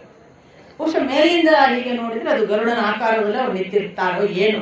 ಯಾಕಂದ್ರೆ ಅವ್ರ ವಿವರಣೆ ನೋಡಿದ್ರೆ ಹೇಗೆ ಕಾಣ್ತದೆ ಅಂದ್ರೆ, ಕೊಕ್ಕಿನ ಭಾಗದಲ್ಲಿ ಮುಂದಕ್ಕೆ ಮುಖ್ಯ ನಾಯಕನನ್ನು ನಿಲ್ಲಿಸೋದು. ಯಾರನ್ನ ಅವತ್ತು ಹೋರಾಟ ಮಾಡಿಸ್ಬೇಕು ಅಂತ ತೀರ್ಮಾನ ಇರ್ತದೆ ಅವರನ್ನು ನಿಲ್ಲಿಸೋದು. ಅದು ಭೀಷ್ಮರಾದ್ರೆ ಭೀಷ್ಮರನ್ನು, ದ್ರೋಣನನ್ನಾದ್ರೆ ದ್ರೋಣನನ್ನು, ಹೀಗೆ ಅವರು ನಿರ್ಣಯ ಮಾಡ್ತಾರೆ ಇವತ್ತು ಮುಂದೆ ನೀನು ಅಂತ. ಆಮೇಲೆ ಈ ರೆಕ್ಕೆಯ ಹಾಗೆ ಇರುವಂತಹ ಭಾಗ ಇದೆಯಲ್ಲ, ಅಲ್ಲಿ ಯಾರ್ಯಾರು ನಿಲ್ಲೋದು ಪ್ರಮುಖರು ಅಂತ ತೀರ್ಮಾನ ಆಗುತ್ತೆ. ಹೊಟ್ಟೆಯ ಭಾಗದಲ್ಲಿ ಯಾರು ನಿಲ್ಲೋದು ಅಂತ ಪ್ರಮುಖ, ಅಲ್ಲೊಬ್ಬ ಪ್ರಮುಖನೇ ಇರ್ತಾನೆ. ಕಂಠದ ಹತ್ರ ಯಾರು ಅಂತ ಒಬ್ಬ ಪ್ರಮುಖನನ್ನು, ಆಚೆ ಕಡೆ ಹಿಂದೆ ಗರಿಯ ಕೊನೆಯ ಭಾಗದಲ್ಲಿ ಯಾರು ಅಂತ, ನಡುವೆ ಪೂರ್ತಿ ಸೇನೆಯ ತುಕುಡಿ, ಬೇರೆ ಬೇರೆ ಸೇನೆಯ ಜನ. ಇದು ಅವರ ಒಂದು ವ್ಯೂಹ ರಚನೆಯ ಕ್ರಮ. ಸೊ ಗರುಡ ವ್ಯೂಹ ಅಂದ್ರೆ ಗರುಡನ ಆಕಾರದಲ್ಲಿ ಇಡೀ ಸೇನೆ ನಿಂತಿತ್ತಂತೆ, ಕೌರವರ ಸೇನೆ. ಇದಕ್ಕೆ ವಿರುದ್ಧ ಪಕ್ಷದಿಂದ ಪಾಂಡವರು ಒಂದು ವ್ಯೂಹ ಮಾಡಬೇಕು. ಅರ್ಜುನ ಹೇಳಿದನಂತೆ ದೃಷ್ಟದ್ಯುಮ್ನನಿಗೆ, ನಾವು ಅರ್ಧಚಂದ್ರ ವ್ಯೂಹ ಮಾಡೋಣ. ಅರ್ಧಚಂದ್ರ ವ್ಯೂಹ ಅಂತ ಒಂದು ಮಾಡಿದ್ರು. ಅದು ಯಾಕೆ ಅರ್ಧಚಂದ್ರ, ಗರುಡನಿಗೆ ಅರ್ಧಚಂದ್ರಕ್ಕೆ ಏನು, ಈ ಅರ್ಧಚಂದ್ರದ ಮೂಲಕ ಆ ಗರುಡನ ವ್ಯೂಹವನ್ನು ಹೇಗೆ ಭೇದಿಸುವುದು, ಯಾವ ವಿವರಣೆಗಳಲ್ಲಿ ಇಲ್ಲ. ಯುದ್ಧಶಾಸ್ತ್ರ ಬಲ್ಲವರು ಅದರ ವ್ಯೂಹ ರಚನೆಗೆ ಅನುಗುಣವಾಗಿ ಇದಕ್ಕೆ ಅದೇ ಯಾಕೆ ಅಂತೆಲ್ಲ ಸ್ಟಡಿ ಮಾಡಿದ್ರೆ ಅದು ಒಂದು ವಿಜ್ಞಾನವಾಗಿ ಗೊತ್ತಾಗಬಹುದು. ಬಟ್ ಅವನು ಕೂಡಲೇ ಹೇಳ್ತಾನೆ, ಮೊದಲನೇ ದಿನ ಹೇಳಿದ ಸೂಚಿ ಮುಖ ಹಾಕಿದ್ದಾರೆ, ಅವರು ಸೂಚಿ ಮುಖಕ್ಕೆ ನಾವೇನ್ ಮಾಡೋಣ ಅಂದ್ರೆ ನಾವು ವಜ್ರವ್ಯೂಹ ಮಾಡೋಣ ಅಂತ ಅರ್ಜುನ ಸೂಚನೆ ಕೊಟ್ಟಿದ್ದ. ಇಲ್ಲಿ ಅವನು ಹೇಳ್ತಾನೆ ಅರ್ಧಚಂದ್ರ ವ್ಯೂಹ ಮಾಡೋಣ. ಈ ಅರ್ಧಚಂದ್ರ ವ್ಯೂಹದಲ್ಲಿ ಹೇಗೆ ಹೇಗೆ ನಿಂತರು, ಈ ಎರಡು ಕೊನೆಯಲ್ಲಿ ಯಾರಿದ್ರು, ಮಧ್ಯ ಯಾರಿದ್ರು, ಇವೆಲ್ಲ ವಿವರಣೆಗಳು ಬರ್ತವೆ. ಇನ್ನೂ ಒಂದು ಬಹಳ ಆಶ್ಚರ್ಯ, ಇಡೀ ಎಲ್ಲಾ ದಿವಸಗಳ ಯುದ್ಧದಲ್ಲಿ ನೀವು ಕಾಮನ್ ಆಗಿ ಗಮನಿಸಬಹುದಾದ್ದು, ಯುದ್ಧ ಆರಂಭ ಆಗುವವರೆಗೆ ಮಾತ್ರ ಇದೊಂದು ಪೊಸಿಷನ್ ಅಲ್ಲಿ ಇರುವುದು. ಅವ್ರ ಗರುಡನ ಹಾಗೆ ಇವರು ಅರ್ಧಚಂದ್ರನ ಹಾಗೆ ಕಾಣುವುದು. ಸ್ವಲ್ಪ ಹೊತ್ತಿನಲ್ಲಿ ಅಟ್ಯಾಕ್ ಸ್ಟಾರ್ಟ್ ಆಗುತ್ತಲ್ಲ, ಆಗ ದ್ವಂದ್ವ ಯುದ್ಧ ಅಂತ ಶುರುವಾಗುತ್ತೆ. ಫಸ್ಟ್ ಇದರ ಮುಂದೆ ಇದ್ದವನನ್ನು ಅದರ ಮುಂದೆ ಇರುವವನು ಹೊಡ್ಕೊಳ್ತಾನೆ, ಎಡಬದಿಗಿರುವವನು ಬಲಬದಿಗಿರುವವನು ಅವರವರ ಬದಿಗಿರ ಅನುಗುಣವಾಗಿ ಹೊಡ್ಕೊಳ್ತಾರೆ. ದ್ವಂದ್ವ ಯುದ್ಧ ಅಂತ ಪ್ರಥಮದಲ್ಲಿ ಪ್ರಾರಂಭ ಆಗುತ್ತೆ. ಕಾಲಾಳುಗಳು ಕಾಲಾಳುಗಳನ್ನು, ರಥಿಕರು ರಥಿಕರನ್ನು, ಆನೆಯ ಮೇಲಿರುವವರು ಆನೆಯ ಮೇಲೆ ಇರುವವರನ್ನು, ಆಮೇಲೆ ಇನ್ನೊಬ್ಬ ನಾಯಕ ಮತ್ತೊಬ್ಬ ಎದುರು ಪಕ್ಷದ ನಾಯಕರನ್ನು ಹೀಗೆ ಆಯ್ಕೆ ಮಾಡಿಕೊಂಡು ದ್ವಂದ್ವ ಯುದ್ಧ. ಇದು ಎಲ್ಲಾ ಯುದ್ಧಗಳಲ್ಲೂ ಅವರ ಪ್ರತಿದಿನದ ಯುದ್ಧದಲ್ಲೂ ಕಾಮನ್ ಆದ ಫ್ಯಾಕ್ಟರ್. ಹೀಗೆ ಯುದ್ಧ ಶುರು ಆದ್ಮೇಲೆ ಒಂದು ಅಳತೆ ಮೀರುತ್ತೆ ನೋಡಿ. ಏನಾಗುತ್ತೆ? ಈಗ ಉದಾಹರಣೆಗೆ ಇಲ್ಲೊಬ್ಬ ನಾಯಕ ಇದ್ದಾನೆ, ಅವರ ನಾಯಕನಿಗೆ ಹೊಡೆದಾಟ ಆಯ್ತು. ಉದಾಹರಣೆಗೆ ಭೀಷ್ಮರು ಆ ಕಡೆಯಿಂದ ಅರ್ಜುನ ಹೊಡೆದಾಟ ಶುರು ಆಯ್ತು ಅನ್ಕೊಳ್ಳಿ. ಭೀಷ್ಮ ಅರ್ಜುನರ ಯುದ್ಧ ಪ್ರಬಲ ಆದ ಕೂಡಲೇ ಭೀಷ್ಮನಿಗೆ ಸಹಾಯಕ್ಕೆ ಈ ಕಡೆಯಿಂದೆಲ್ಲ ಬಂದ್ಬಿಡ್ತಾರೆ. ಶಲ್ಯ ಬರ್ತಾನೆ, ಜಯದ್ರಥ ಬರ್ತಾನೆ, ಅವರ ಟೀಮ್ ಇಲ್ಲಿ ದ್ರೋಣ ಎಲ್ಲ ಒಂದಾಗ್ತಾರೆ. ಆ ಕಡೆಯಿಂದ ಅರ್ಜುನನಿಗೆ ಸಹಾಯಕ್ಕೆ ಯಾರೆಲ್ಲ ಬೇಕೋ ಅವ್ರು ಬಂದ್ಬಿಡ್ತಾರೆ. ಅಂದ್ರೆ ದ್ವಂದ್ವ ಯುದ್ಧ ತಕ್ಷಣ ಗುಂಪಿನ ಯುದ್ಧ ಆಗ್ಬಿಡುತ್ತೆ. ಆಮೇಲೆ ಕಾಲಾಳುವನ್ನು ಕೊಲ್ಲಬಾರ್ದು, ಅಡ್ಡ ಬಂದಿದ್ದಾನೆ ಕಾಲಾಳೆ ಕೊಲ್ಬೇಕು, ಕಾಯಲ್ಲ, ಅಡ್ಡ ಬಂದ್ರೆ ಇವರೇ ಕೊಲ್ಕೊಂಡು ಹೋಗ್ತಾರೆ. ಸೊ ಈ ದ್ವಂದ್ವ ಯುದ್ಧದ ನಿಯಮ ಮುಗಿದ ಮೇಲೆ ಆಮೇಲೆ ಅಮರ್ಯಾದಿತ ಅಂತ ಅದಕ್ಕೆ ಹೇಳೋದು, ಅದಕ್ಕೆ ಲಿಮಿಟೇಷನ್ಸ್ ಇಲ್ಲ. ಈ ದೃಷ್ಟಿಯಲ್ಲಿ ಯುದ್ಧ ಆರಂಭ ಆಗುತ್ತೆ. ಈ 3ನೇ ದಿನದ ಯುದ್ಧ ಪ್ರಾರಂಭ ಆಗುವಾಗ ಈ ರೀತಿಯಲ್ಲಿ ಯುದ್ಧ ಪ್ರಾರಂಭ ಆಗಿ ಅರ್ಜುನ ಇನ್ನಿಲ್ಲದಂತೆ ಪ್ರಬಲನಾಗಿ ಭೀಷ್ಮರ ಜೊತೆಗೆ ಯುದ್ಧ ಪ್ರಾರಂಭ. ಅವರ ಮೇಲೆ ಮೀರಿದ ಯುದ್ಧದ ಸ್ಥಿತಿಗೆ ಬರುವಾಗ ಅವರ ಮೊದಲು ಒಂದು ಯುದ್ಧ ಅಂತ ಏನಾಗಿತ್ತಲ್ಲ, ಅಲ್ಲಿ ಅಭಿಮನ್ಯುನು ಪ್ರಬಲನಾಗಿ ಲಕ್ಷ್ಮಣನ ಜೊತೆಗೆ, ಉಪಪಾಂಡವರು ಅಭಿಮನ್ಯು ಸೇರಿಕೊಂಡು ಆಚೆ ಕಡೆಯಿಂದ ದುರ್ಯೋಧನನ ಮಕ್ಕಳು ಅಥವಾ ಅಲ್ಲಿಯ ಹುಡುಗರ ಜೊತೆಗೆ ಈ ತರ ಒಂದು ಯುದ್ಧ ಪ್ರಾರಂಭ ಆದ ಸ್ಥಿತಿಯಲ್ಲಿರುವಾಗ ಭೀಷ್ಮಾರ್ಜುನರು ದ್ರೋಣ ಮತ್ತು ಇಲ್ಲಿ ಈ ಕಡೆಯಿಂದ ದ್ರೋಣನಿಗೆ ಒಬ್ಬ ಪ್ರಬಲನಾದ ದೃಷ್ಟದ್ಯುಮ್ನ, ಆಚೆ ಕಡೆಯಿಂದ ಜಯದ್ರಥ ಬಂದ್ರೆ ಇಲ್ಲಿ ಇನ್ನೊಬ್ಬ, ಈ ಕಡೆಯಿಂದ ಸಾತ್ಯಕಿ ಬಂದ್ರೆ ಅಲ್ಲಿ ಭೂರಿಶ್ರವಸ್ಸು, ಈಚೆ ಕಡೆಯಿಂದ ಒಬ್ಬ ಮಹಾವೀರ ಯಾರಿದ್ದಾನ ಅವನಿಗೆ ಈಕ್ವಲೆಂಟ್ ಆದವ ಮತ್ತೊಬ್ಬ. ಇದು ಅವರ ಮೆಥಡ್ ಆಗಿ ಯುದ್ಧ ಜೋರ್ ಆಗ್ತಿರುತ್ತೆ. ಆಗ ಭೀಷ್ಮಾಚಾರ್ಯರನ್ನು ಮತ್ತೊಮ್ಮೆ ಅವರು ತಮ್ಮ ಯುದ್ಧದ ಪರಾಕಾಷ್ಠೆಯನ್ನು ತೋರಿಸಬೇಕು ಅನ್ನುವ ಹಠಕ್ಕೆ ಕೆಣಕಿದ ಹಾಗೆ, ನೀವು ಯುದ್ಧ ಮಾಡಬೇಕು, ನೀವು ಮಾಡದೇ ಇದ್ರೆ ನಾವು ಸೋಲುವುದು ಖಚಿತ ಅನ್ನೋ ಅವರ ಮಾತೆಲ್ಲ ಮತ್ತೆ ಪುನಃ ದುರ್ಯೋಧನನ ಕೆಣಕು ಮಾತು ಅದು ಚುಚ್ಚಿದಾಗ ಅವರು ಒಂದು ದೊಡ್ಡ ನಗು ನಗ್ತಾರೆ, ಗಹಗಹಿಸಿ ನಗ್ತಾರೆ. ಯಾಕೆ ಗಹಗಹಿಸಿ ನಗ್ತಾರೆ? ಒಂದು ಕಡೆಯಿಂದ ಅವರು ನೋಡ್ತಿದ್ದ ಹಾಗೆ ಅರ್ಜುನ ಪ್ರಬಲನಾಗಿ ಯುದ್ಧ ಮಾಡುವುದು ಅವರ ಗಮನಕ್ಕೆ ಬರ್ತಿರ್ತಾರೆ. ಇನ್ನೊಂದು ಕಡೆಯಿಂದ ಅಭಿಮನ್ಯು ಅರ್ಜುನನನ್ನು ಮೀರಿ ಯುದ್ಧ ಮಾಡುವುದನ್ನು ಅವ್ರು ನೋಡ್ತಿರ್ತಾರೆ. ಏಕಕಾಲಕ್ಕೆ ಅಲ್ಲಿರುವ ದೃಷ್ಟದ್ಯುಮ್ನ, ದೃಷ್ಟಕೇತು, ಭೀಮಸೇನ, ಪಾಂಡವರ ನಕುಲ ಸಹದೇವರು ಇವರೆಲ್ಲ ಮಾಡುವ ಯುದ್ಧ ನೋಡಿದ್ರೆ ಒಂದು ಕ್ಷಣ ಭೀಷ್ಮರಿಗೆ ಅನ್ನಿಸ್ತದೆ ಇವರು ಗೆಲ್ಲುವುದು ಖಚಿತ ಅಂತ. ಆ ಪರಿ ಅವರ ಹೋರಾಟ ಅದು ಪರಾಕಾಷ್ಠೆಗೆ ಹೋಗಿದೆ. ಆ ಹೊತ್ತಿಗೆ ಬಂದು ನೋಡಿ ನೀವು ಮತ್ತೆ ಯುದ್ಧ ಮಾಡೋದಿಲ್ಲ, ನಿಮಗೆ ಮನಸ್ಸೇ ಇಲ್ಲ, ನೋಡಿ ಅವರು ಪಾಂಡವರು ಗೆಲ್ಲುವುದಕ್ಕೆ ಸಿದ್ಧರಾಗಿದ್ರು ಕೂಡ ನೀವು ಯುದ್ಧ ಮಾಡಲ್ಲ ಅಂದಾಗ ಇವರು ಗಹಗಹಿಸಿ ನಗ್ತಾರೆ. ಯಾಕೆ ಗಹಗಹಿಸಿ ನಗ್ತಾರೆ? ವ್ಯಾಖ್ಯಾನಕಾರರು ಹೇಳ್ತಾರೆ, ಯಾಕೆ ಗಹಗಹಿಸಿ ನಗ್ತಾರೆ ಅಂತಂದ್ರೆ ಇವನಿಗೆ ಇನ್ನೂ ಗೊತ್ತಾಗಲಿಲ್ಲವಲ್ಲ ಪಾಂಡವರೇ ಗೆಲ್ಲುವುದು ಖಚಿತ ಅಂತ. ಇನ್ನೂ ನಾನು ಹೋರಾಟ ಮಾಡೋದಿಲ್ಲ ಅಂತಲೇ ಭಾವಿಸ್ತಾನಲ್ಲ, ಅದಕ್ಕೆ ನಕ್ಕರಂತೆ. ಇನ್ನೊಂದು ಅತ್ಯಂತ ಕೋಪದಿಂದ ಉತ್ತರಿಸಿದ್ರು ಅಂತ ಹೇಳ್ತಾರೆ. ಕೋಪ ಯಾಕೆ ಅಂದ್ರೆ ನಾನು ಪ್ರಾಣ ಮುಡಿಬಿಟ್ಟು ಯುದ್ಧ ಮಾಡ್ತಿದ್ದೇನೆ, ಅನ್ನದ ಉಂಡ ಮನೆಗೆ ದ್ರೋಹ ಬಗೆಬಾರದು, ಆದ್ರೂ ಗೊತ್ತಾಗಲ್ವಲ್ಲ ಈ ಪ್ರಾಣಿಗೆ. ನಾನು ನನ್ನ ಪ್ರಾಣ ಹೋಗ್ಲಿಕ್ಕೆ ಸಿದ್ಧನಾಗಿ ಯುದ್ಧ ಮಾಡ್ತಿದ್ದೇನೆ, ಅವನಿಗೆ ಗೊತ್ತಿಲ್ಲ. ಅಲ್ಲೇ ಹೇಳ್ತಾರೆ ದುರ್ಯೋಧನನಿಗೆ, ನಿನಗಿನ್ನೂ ತಿಳಿಯುತ್ತಿಲ್ಲ, ನಾನಲ್ಲ ನನ್ನಂಥ ಎಷ್ಟೇ ಸಹಸ್ರ ಯೋಧರು ಬಂದರೂ ಕೂಡ, ಇಂದ್ರ ವಾಸುಕಿಗಳೇ ಬಂದರು, ಕೃಷ್ಣಾರ್ಜುನರು ಇರುವವರೆಗೆ ಅವರನ್ನು ನೀವು ಗೆಲ್ಲಲು ಸಾಧ್ಯವಿಲ್ಲ. ಇಷ್ಟು ಗೊತ್ತಿದ್ದು ನೀನು ಮತ್ತೆ ನಾವು ಯುದ್ಧ ಮಾಡುವುದಿಲ್ಲ ಎಂದೇ ಭಾವಿಸುತ್ತಿ, ನಿನಗೆ ಇನ್ನೂ ತಿಳಿಯುವುದಿಲ್ಲ ಪಾಂಡವರನ್ನು ಗೆಲ್ಲುವುದು ಯಾರಿಂದಲೂ ಸಾಧ್ಯವಿಲ್ಲ. ಅಷ್ಟು ಹೇಳಿಕೊಂಡು ಮತ್ತೆ ಯುದ್ಧಕ್ಕೆ ಮುನ್ನುಗ್ತಾರೆ. ಅವರ ಯುದ್ಧದ ಆರ್ಭಟ ಈಗ ಒಂದು ಕಡೆಯಿಂದ ಅವರು ಅಂದ್ರೆ ಪ್ರಾರಂಭಿಕವಾಗಿ ಆ ದಿನದ ಯುದ್ಧವನ್ನು ಚೆನ್ನಾಗಿ ಮಾಡಬೇಕು ಅಂತಲೇ ತೊಡಗಿದ್ದವರು. ಎರಡನೆಯದ್ದು ಅವರೀಗ ದುರ್ಯೋಧನ ಕೆಣಕಿದ ಕೋಪದ ಮಾತಿನ ಪ್ರಚೋದನೆ ಕೂಡ ಇದೆ. ಹೀಗಾಗಿ ಮೊದಲೇ ವೀರ, ಮೊದಲೇ ಶೂರ, ಆ ಪರಾಕಾಷ್ಠೆಯ ಆ ಶೌರ್ಯದ ಮುಂದೆ ಇನ್ಯಾರು ನಿಲ್ಲಕ್ ಸಾಧ್ಯ ಇಲ್ಲ ಅನ್ನುವ ಹಾಗೆ ಯುದ್ಧ ಯಾವ ಮಟ್ಟಕ್ಕೆ ಅಂದ್ರೆ ಅರ್ಜುನ ಹೇಗೆ ಹೊಡೆದರೂ ಕೂಡ ಆ ಬಾಣವನ್ನು ಇನ್ನೂ ಬರುವುದರೊಳಗೆ ಭೀಷ್ಮಾಚಾರ್ಯರು ಕತ್ತರಿಸುವುದು, ಇವನ ಬಾಣಗಳು ಅಲ್ಲಿಂದ ಇಲ್ಲಿಗೆ ಮುಟ್ಟಲಿಕ್ಕೆ ಸಾಧ್ಯ ಇಲ್ಲ ಅನ್ನುವ ಹಾಗೆ ಭೀಷ್ಮರ ತ್ವರಿತವಾದ ಪ್ರತ್ಯುತ್ತರ. ಒಬ್ಬರಿಗೊಬ್ಬರು ಹೊಡೆದಾಡುವ ಆ ಪರಿಯನ್ನು ನೋಡಿ ಕೃಷ್ಣ ಮನಸ್ಸಿನಲ್ಲೇ ಯೋಚಿಸ್ತಾನೆ, ಇವನು ಹೋರಾಟ ಮಾಡಲ್ಲ. ತಕ್ಷಣ ಕೃಷ್ಣ ನೆನಪಿಸ್ತಾನೆ, ಸಭಾಸದರ ಮುಂದೆ ನೀನು ಯಾವಾಗ ಯುದ್ಧ ನಿರ್ಣಯವಾಯಿತು ಆಗ ನೀನು ಏನನ್ನು ಶಪಥ ಮಾಡಿದ್ದೆ?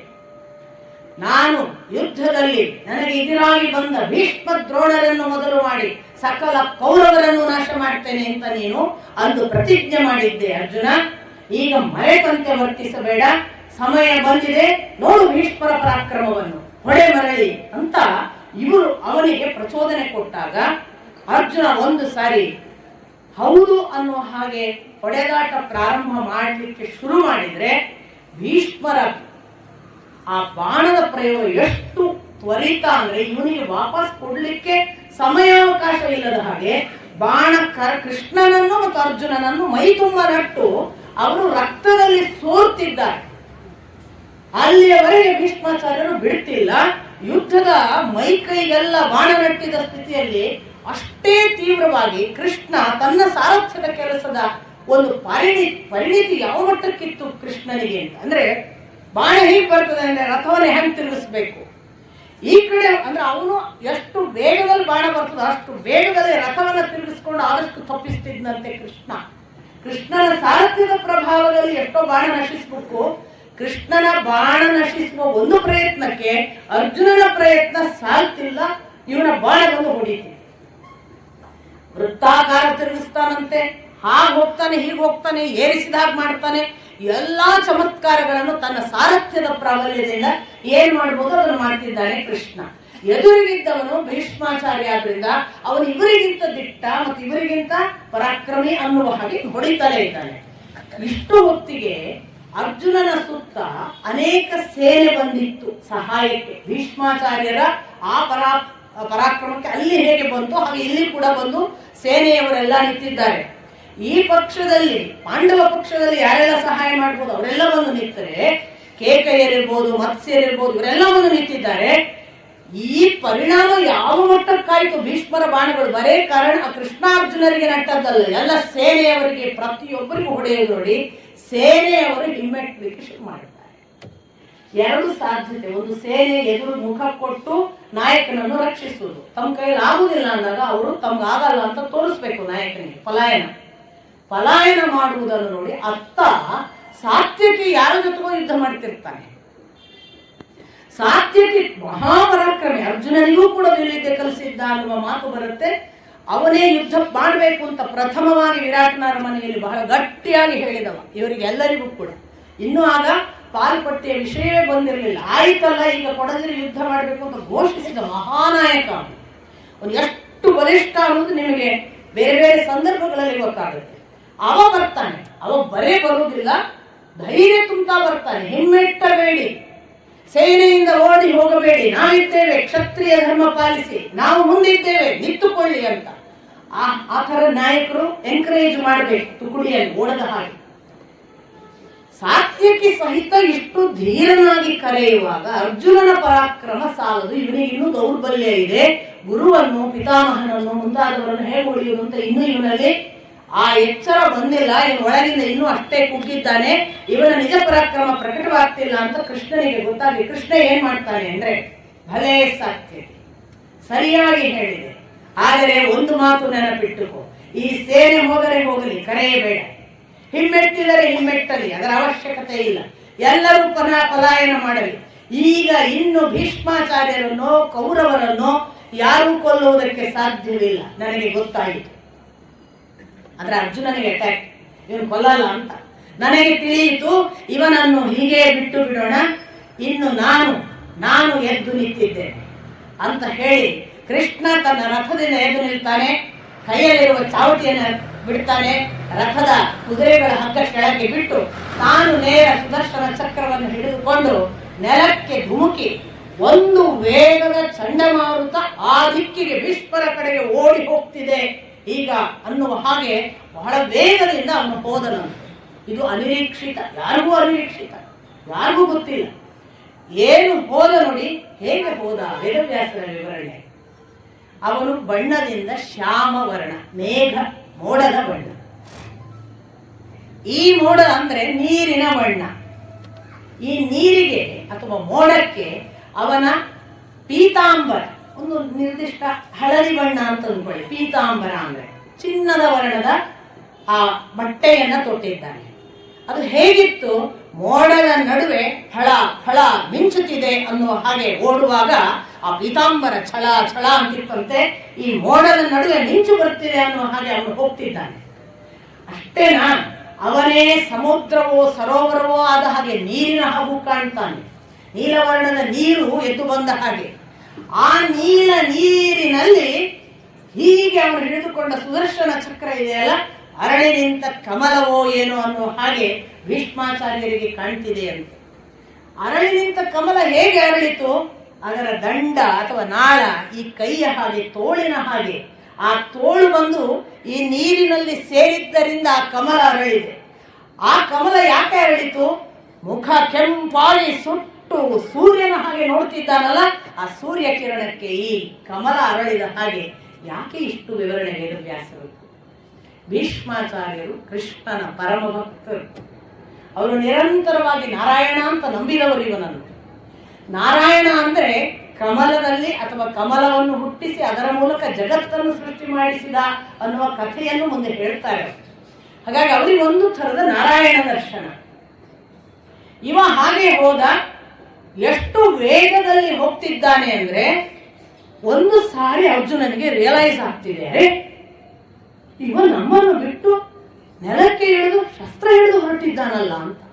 ಅಲ್ಲಿ ಭೀಷ್ಮಾಚಾರ್ಯರು ಏಹಿ ಏಹಿ ದೇವೇಶ ಜಗನ್ನಿವಾಸ ನಮೋಸ್ತುತೆ ಮಾಧವ ಚಕ್ರಪಾಣೆ ಏಹಿ ಏಹಿ, ಬಾಪ ಬಾ ಕೃಷ್ಣ, ಬಾ ಜಗನ್ನಾಥ, ಬಾ ದೇವೇಶ, ನೀನು ಬರಲಿ ಅಂತ ಕಾಯ್ತಾ ಇದ್ದೇನೆ ಮಾಧವ, ನೀನು ಚಕ್ರಪಾಣಿಯಾಗಿ ಬಾಪ ಅಂತ ಕರೀತಾರೆ ಭೀಷ್ಮಾಚಾರ್ಯರು. ನಿಮಗೆ ಗೊತ್ತು, ಹಿಂದೆ ನಾನು ಹೇಳಿದ್ದೇನೆ, ಕೃಷ್ಣ ಒಂದು ಶಪಥ ಮಾಡಿದ, ನಾನು ಸಾರಥಿ ಮಾತ್ರ, ಶಸ್ತ್ರ ಹಿಡಿಯುವುದಿಲ್ಲ ಅಂತ.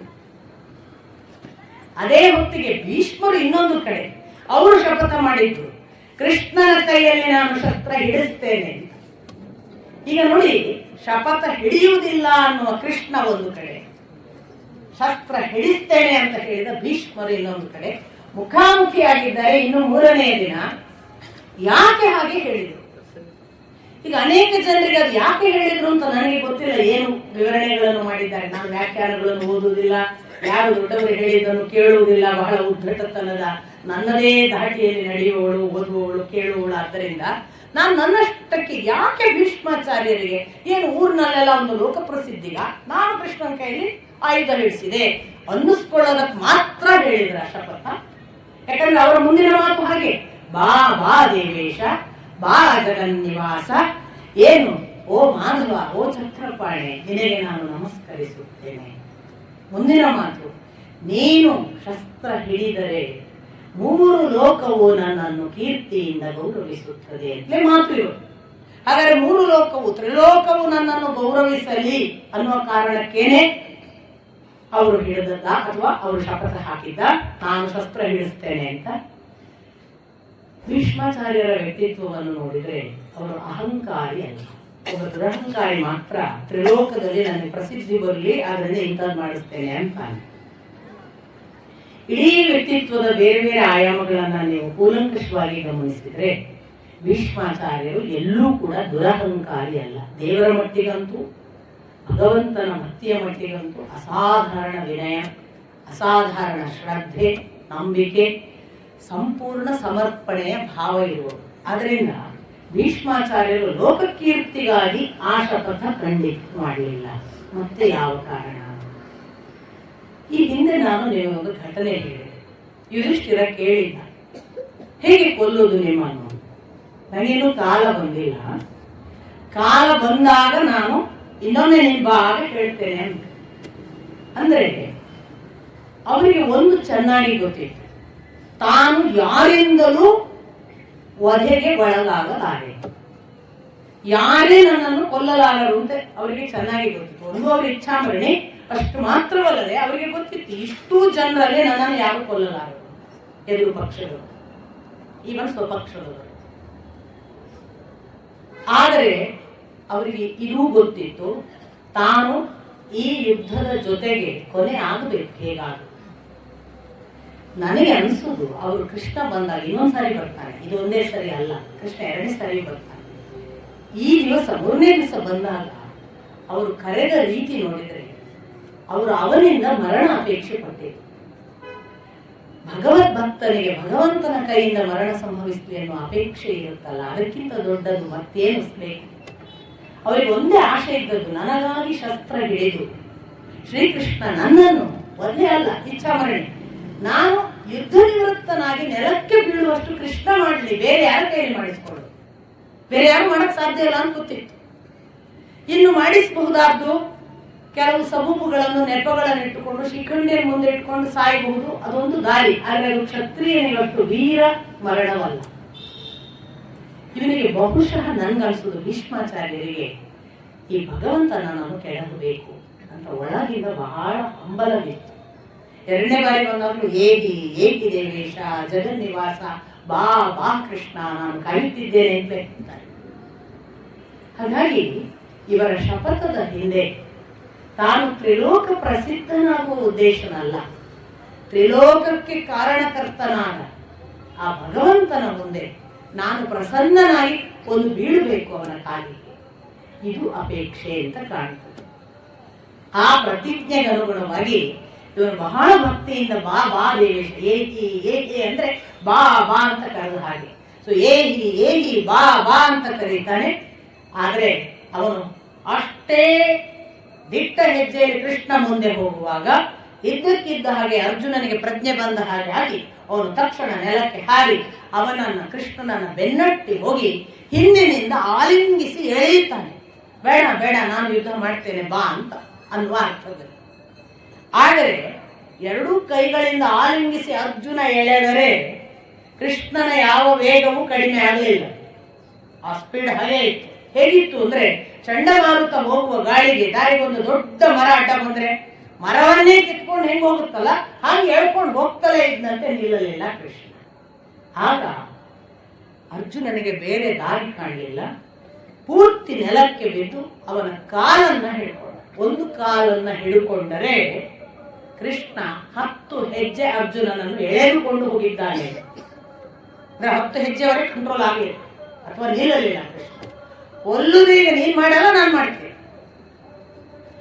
ಈ ಪಾಠ ಆದಾಗ ಅರ್ಜುನ ಬಹಳ ಅಂದ್ರೆ ಸೋತು ಹೋಗ್ತಾನೆ. ಅವನಿಗೆ ಗೊತ್ತಾಗುತ್ತೆ ತನ್ನ ಅಪರಾಧ. ನಾನು ಕೂಡಲೇ ಅವನು ಹೇಳ್ತಾನೆ, ಕೋಪಂ ಉಪಸಂಹರ, ಹೇ ಕೇಶವ ಗತಿರ್ ಭವಾನ್ ಪಾಂಡವಾನಾಂ, ನೀನೇ ನಮಗೆ ಗತಿ ಪಾಂಡವರಿಗೆ. ಕೇಶವ ಕೋಪ ಉಪಸಂಹರ, ನಿನ್ನ ಕೋಪವನ್ನು ಉಪಸಂಹರಿಸು, ಕೋಪಿಸಿಕೊಳ್ಳಬೇಡ. ಕೃಷ್ಣನಿಗೆ ಕೋಪ ಬಂದದ್ದು ಇದೇ 1-2 ಸಂದರ್ಭಗಳು ಮಾತ್ರ ಅಂತ ಹೇಳ್ತಾರೆ. ಅಷ್ಟು ಎಲ್ಲೂ ಕೂಡ ಕೋಪದ ಅಭಿವ್ಯಕ್ತಿಯೇ ಇಲ್ಲ ಅಂತ. ಕೋಪವೇ ಇಲ್ಲದೆ ಇರಬೇಕು, ಅದೇ ಒಳ್ಳೆಯದು ಅಂತ ಏನಾದರೂ ಭಾವಿಸಬೇಡಿ. ಕೋಪ ಆಗುವುದಕ್ಕೆ ಬೇರೆ ಬೇರೆ ಆಯಾಮಗಳಲ್ಲಿ ಬೇರೆ ಬೇರೆ ಅರ್ಥಗಳಿವೆ. ಕೋಪ ಈಗ ನೋಡಿ, ಅರ್ಜುನನ ಮುಂದೆ ಬಂದ ಕೋಪ ಅರ್ಜುನನಿಗೆ ಸಾರ್ವಜನಿಕವಾಗಿ ಮಾನಹಾನಿ ಮಾಡುವಷ್ಟು ಕೋಪ ಬಂದಿದೆ ಕೃಷ್ಣನಿಗೆ. ಹಾಗಾದ್ರೆ ಅರ್ಜುನ ಇವ ನನ್ನ ಮೇಲೆ ಕೋಪ ಮಾಡಿದ್ದಾನೆ, ಇವನಿಗೆ ನನ್ನ ಮೇಲೆ ಪ್ರೀತಿ ಇಲ್ಲ ಅಂತ ಹೋಗುದ? ಕೋಪಕ್ಕೂ ಪ್ರೀತಿಗೂ ಹತ್ತಿರದ ಸಂಬಂಧ. ಅತ್ಯಂತ ಪ್ರೀತಿ ಇದ್ದವ್ರು ಮಾತ್ರ ಕೋಪ ಮಾಡಿಸ್ಕೋಬಹುದು, ಬೇರೆ ಎಲ್ಲರ ಮುಂದೆ ಕೋಪ ಮಾಡಕ್ ಸಾಧ್ಯ ಇಲ್ಲ. ಮೂರನೇವನಿಗೆ ಏನ್ ಬೈಯಕ್ ಸಾಧ್ಯ? ಅತ್ಯಂತ ಪ್ರೀತ್ಯಾಸ್ಪದರಿದ್ರೆ ಅವ್ರಿಗೆ ಮಾತ್ರ ಬೈಬಹುದು. ಅದನ್ನ ನಾವು ಕೃಷ್ಣನ ಜೀವನದಲ್ಲಿಯೂ ಕಾಣ್ತೇವೆ, ರಾಮನಲ್ಲೂ ಕಾಣ್ತೇವೆ. ಆ ದೃಷ್ಟಿಯಲ್ಲಿ ಅವನು ವಾಪಸ್ ಬಂದ. ಅರ್ಜುನ ಈ ಬಾರಿ ನಮಗೆ ಗತಿ ನೀನೇ, ನಮ್ಮ ಪಾಂಡವರಿಗೆಲ್ಲ ಗತಿ ನೀನೇ, ಕೋಪವನ್ನು ಉಪಸಂಹರಿಸು. ನಾನು ನನ್ನ ಪ್ರತಿಜ್ಞೆಯ ಪ್ರಕಾರ ಏನು ಕೌರವಾದಿಗಳನ್ನು ಸಂಪೂರ್ಣ ನಾಶ ಮಾಡ್ತೇನೆ ಅಂತ ನಾನು ಪ್ರತಿಜ್ಞೆ ಮಾಡಿದ್ದೇನೆ, ಅದಕ್ಕೆ ಬದ್ಧನಿದ್ದೇನೆ ಮತ್ತು ನಾನು ಹೋರಾಡ್ತೇನೆ ಅಂತ ಮರಳಿ ಬಂದು ರಥ ಏರ್ತಾನೆ. ಮತ್ತೆ ಸಾರಥಿಯಾಗಿ ಶ್ರೀಕೃಷ್ಣ ಕೂತ. ಭೀಷ್ಮಾರ್ಜುನರ ಕಾಳಗ ಮತ್ತೆ ಮುಂದುವರಿಯಿತು. ಯಾವ ಮಟ್ಟಕ್ಕೆ ಅಂದ್ರೆ ಧನುಸ್ಸು ಎತ್ತುವುದರೊಳಗಾಗಿ ಧನುಸ್ಸು ಮುರಿಯಿತಂತೆ ಭೀಷ್ಮಾಚಾರ್ಯರದ್ದು. 2ನೇ ಧನುಸ್ಸು ಎತ್ತುವುದರೊಳಗಾಗಿ ಅರ್ಜುನ 2ನೇ ಧನುಸ್ಸು ಮುರಿದ. ಭೀಷ್ಮಾಚಾರ್ಯರು ಸಾಧು ಸಾಧು ಅರ್ಜುನ, ನಾವು ಸಾಧು ಸಾಧು ಅಂದ್ರೆ ವೆರಿ ಗುಡ್ ಅನ್ನಂಗೆ ಸಂಸ್ಕೃತ, ಶಬಾಷ್ ಮಗನೆ ಮೆಚ್ಚುತ್ತಾರೆ, ಅಪ್ರಿಶಿಯೇಟ್ ಮಾಡ್ತಾರೆ. ಭಲೆ ನೀನು ಹೀಗೆ ಯುದ್ಧ ಮಾಡಬೇಕು, ನೀನು ಮಾಡಬೇಕಾದ ಯುದ್ಧ ಇದು, ನೀನು ಸರಿಯಾಗಿ ಯುದ್ಧ ಮಾಡ್ತಿದ್ದೀಯ ಈಗ ಅಂತ ಅವನನ್ನು ಕೊಂಡಾಡಿಕೊಂಡು ಪರಸ್ಪರ ಯುದ್ಧದ ಯಾವ ಧಾಟಿಯ ಪರಾಕಾಷ್ಠೆಗೆ ಹೋಯಿತು ಆವಾಗ ಎಲ್ಲ ಇಡೀ ಸೇನೆ ಯಾವ ಮಟ್ಟಕ್ಕೆ ಇವರ ಮುಂದೆ ಇವರ ಅಂದ್ರೆ ಒಂದು ಕಡೆ ಭೀಷ್ಮಾಚಾರ್ಯರ ಬಾಣ ಪ್ರಕ್ರಿಯೆಯು ಅಷ್ಟೇ ವೇಗವಾಗಿದೆ. ಅದು ಬಂದು ಆಕಾಶ ಎಲ್ಲ ಆವರಿಸಿ ಕಂಪ್ಲೀಟ್ ಕತ್ತಲೆಯನ್ನು ನಿರ್ಮಾಣ ಮಾಡುವ ಹಾಗೆ ಒಂದರ ಹಿಂದೆ ಬರ್ತಿದೆ ಅನ್ನುವಾಗ ಅದನ್ನು ಕತ್ತರಿಸಿಕೊಂಡು ಹೋಗುವ ಇವನ ಬಾಣ ಆಕಾಶದಿಂದ ಎಲ್ಲ ತುಂಡು ತುಂಡಾಗಿ ಬೀಳ್ತಿದೆ. ಏಕಕಾಲಕ್ಕೆ ಇವನು ಹೊಡೆಯುವ ವೇಗಕ್ಕೆ ಉಲ್ಕಾಪಾತ ಆಗ್ತಿದೆ ಅಂತ ಬೀಳುವ ಆ ರಭಸ ಇವುಗಳನ್ನೆಲ್ಲ ವರ್ಣಿಸ್ತಾರೆ. ಇಷ್ಟಾದಾಗ ಭೀಷ್ಮಾಚಾರ್ಯರ ಜೊತೆಗೆ ಯಾವ ಎಲ್ಲ ವೀರರಿದ್ದಾರೆ ಕೌರವ ಪಕ್ಷದಲ್ಲಿ, ದ್ರೋಣ, ಜಯದ್ರಥ, ದುರ್ಯೋಧನ, ಯಾರೆಲ್ಲ ನೀವು ತ್ರಿಗರ್ತರು ಅಥವಾ ಅಲ್ಲಿ ಬಂದಿರುವಂತಹ ಕಾಶಿರಾಜರು, ಇನ್ಯಾರೇ ಆ ಸಂಶಕ್ತಕರು, ಪ್ರತಿ ಒಬ್ಬರು ಎಲ್ಲರೂ ಸೇರಿದ್ದಾರೆ. ಇವನು ನಿರಂತರವಾಗಿ ಬಾಣಪ್ರಯೋಗ ಮಾಡ್ತಾ ಮಾಡ್ತಾ ಕಟ್ಟ ಕಡೆಗೆ ಮಹೇಂದ್ರ ಅಸ್ತ್ರ ಅಥವಾ ಮಾಹೇಂದ್ರ ಅಸ್ತ್ರ ಅಂತ, ಐಂದ್ರಾಸ್ತ್ರ, ಇಂದ್ರ ಕೊಟ್ಟಂತಹ ಅಸ್ತ್ರ ಪ್ರಯೋಗ ಮಾಡ್ತಾನೆ. ಅದಕ್ಕೆ ಯಾರೂ ಎದುರಾಗುವುದಿಲ್ಲ. ಸೇನೆಯ ಸಕಲ ಜನ ಸತ್ತು ಹೋಗ್ತಿದ್ದಾರೆ ಅನ್ನುವ ಹಾಗೆ ಅನೇಕರು ಹಿಮ್ಮೆಟ್ಟಿ ಓಡಿ ಹೋಗ್ತಿದ್ದಾರೆ. ಬಹಳಷ್ಟು ಜನ ಸತ್ತು ಬೀಳ್ತಿದ್ದಾರೆ. ಸಮಯ ಸೂರ್ಯಾಸ್ತ ಆಗಿದೆ. ಭೀಷ್ಮಾಚಾರ್ಯರು ಈ ಮಹೇಂದ್ರ ಅಸ್ತ್ರದಿಂದ ತಪ್ಪಿಸಿಕೊಂಡ ಹಾಗೂ ಆಯಿತು ಮತ್ತು ಸಮಯವೂ ಕಾಲ ಮುಗಿತಾ ಬಂದದ್ರಿಂದ ಯುದ್ಧ ವಿರಾಮ ಘೋಷಿಸುವುದು ಒಳ್ಳೆಯದು ಅಂತ ಅಲ್ಲಿಗೆ ಯುದ್ಧ ವಿರಾಮ ಘೋಷಿಸಿ ಬಿಡ್ತಾರೆ. ಒಂದು ದೃಷ್ಟಿಯಿಂದ ಆ ದಿನ ರಾತ್ರಿ ಶಿಬಿರದಲ್ಲಿ ಮಾತುಕತೆ ಆಯಿತು.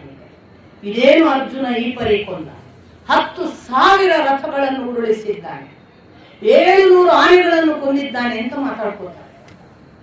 10,000 ರಥ ಉರುಳಿಸ್ಬೇಕಂದ್ರೆ ರಥಿಕನನ್ನು ಕೊಂದಿರ್ಬೇಕು. ಅದರ ಜೊತೆಗೆ ಕುದುರೆಗಳು ಏನಾಗಿದಾವೋ ಯಾರಿಗೂ ಗೊತ್ತು. ಈ ಕಡೆ ಆನೆಗಳು 700 ಉರುಳಿದಾವೆ ಅಂದ್ರೆ 700 ರಥ, ಅದರ ಮೇಲೆ ಕೂತವರ ರಥಿಕರಿದ್ದಾರೆ, ಅವರು ಉರುಳಿರ್ಬೇಕು. ಈ ಲೆಕ್ಕಾಚಾರಗಳನ್ನು ಶಿಬಿರದಲ್ಲಿ ಮಾಡ್ತಾ ಹೀಗೆ ಅವನು ಕೊಂದ್ರೆ ನಾವು ಹೇಗೆ ಗೆಲ್ಲುವುದು ಅನ್ನುವ ಚರ್ಚೆಯ ಜೊತೆಗೆ ಆ ದಿನದ ಯುದ್ಧ ರಾತ್ರಿ ಆಯಿತು ಅಂತ ಹೇಳ್ತಾರೆ. 4ನೇ ದಿನ ಮತ್ತೆ ಆರಂಭ.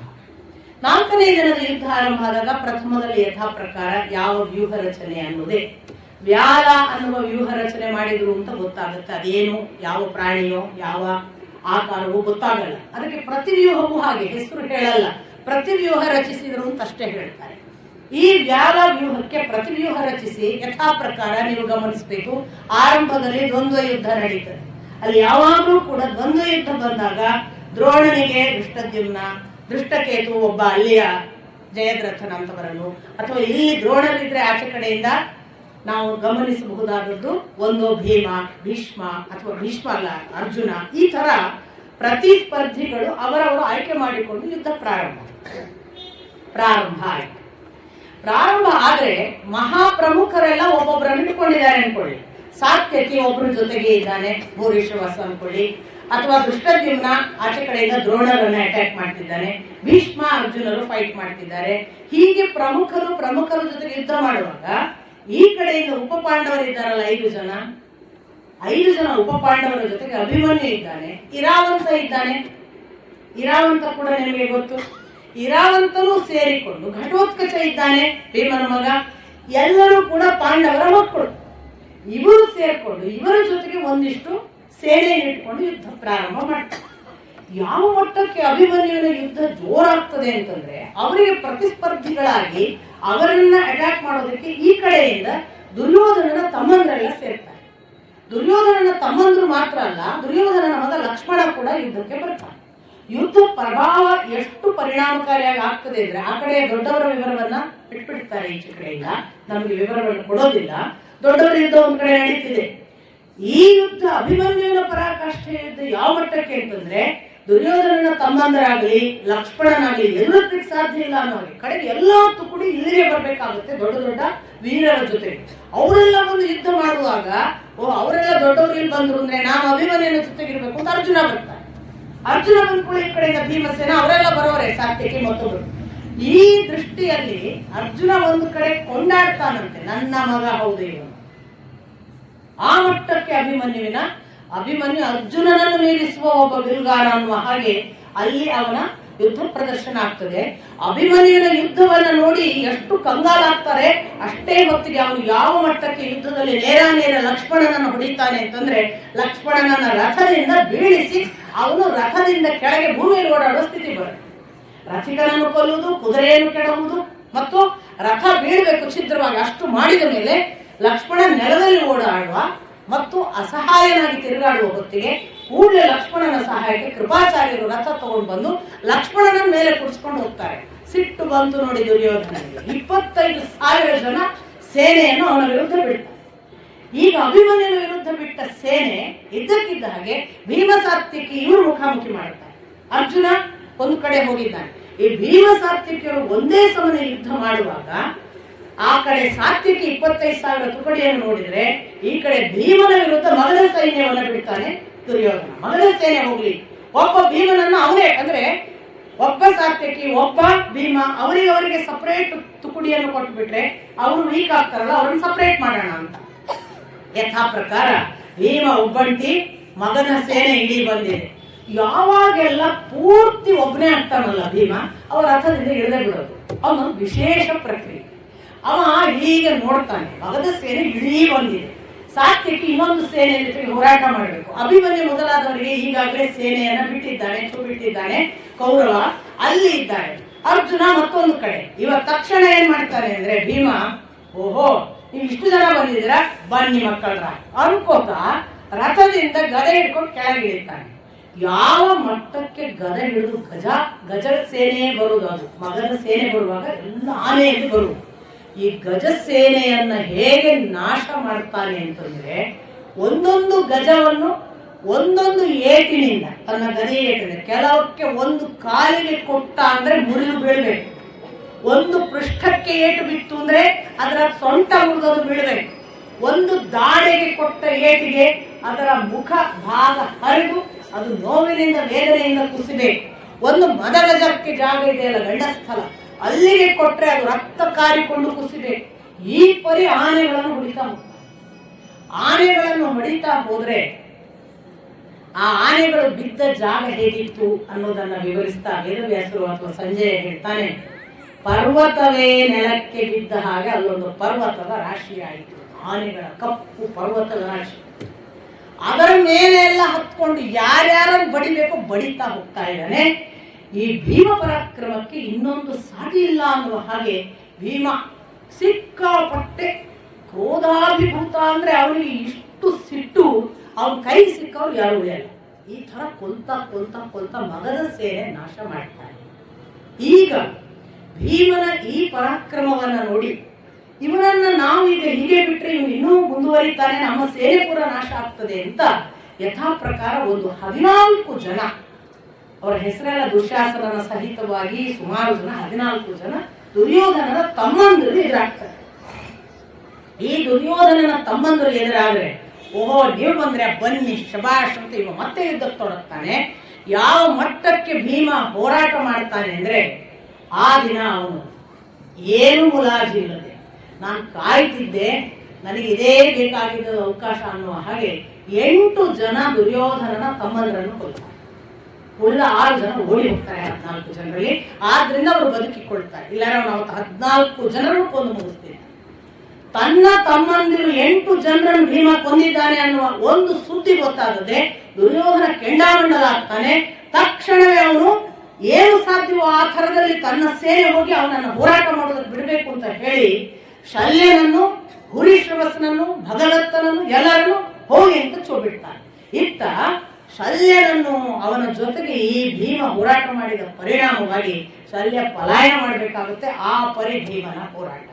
ಉಳಿಯುವುದು ಭಗದತ್ತ ಯಾವ ಮಟ್ಟಕ್ಕೆ ಒಬ್ಬ ಬಿಲ್ಲಿದ್ದೆಯನ್ನು ಪ್ರದರ್ಶನ ಮಾಡ್ತಾನೆ. ಭಗದತ್ತ ಯಾರು ಅಂದ್ರೆ ನರಕಾಸುರನ ಮಗ, ಪ್ರಾಗ್ಜ್ಯೋತಿಷಪುರ ಭೂಮಾಸುರ ಅಂತ ನಿಮಗೆ ಗೊತ್ತು. ನರಕಾಸುರನನ್ನು ಕೊಂದ ಬಳಿಕ ಭಗದತ್ತನಿಗೇನೆ ಸಿಂಹಾಸನ ಕೊಟ್ಟಿದ್ದ ಈ ಕೃಷ್ಣ. ಆ ಭಗದತ್ತ ಇವರೊಟ್ಟಿಗೆ ಸೇರಿದ್ದಾನೆ. ಅವ ಯಾವ ಮಟ್ಟಕ್ಕೆ ಬಿಲ್ವಿದ್ಯೆಯಲ್ಲಿ ಪ್ರವೀಣ ಅಂದ್ರೆ ಇದ್ದಕ್ಕಿದ್ದ ಹಾಗೆ ಭೀಮ ಯಾರಿಗಾದ್ರೂ ಕಾಣಿಸಿದ್ರೆ ಅಲ್ವಾ ಅವ ಯಾರನ್ನಾದ್ರೂ ಕೊಲ್ಲುದು. ಭೀಮ ಕಾಣಿಸದ ಹಾಗೆ ಬಾಣಮಳೆಗಳಿಂದ ಅವನನ್ನು ಕವಿಸಿ ಬಿಟ್ಟನಂತೆ. ಸೊ ಭೀಮ ಒಂದು ಪಂಜರದಲ್ಲಿದ್ದ ಹಾಗೆ ಯಾರಿಗೂ ಕಾಣಿಸ.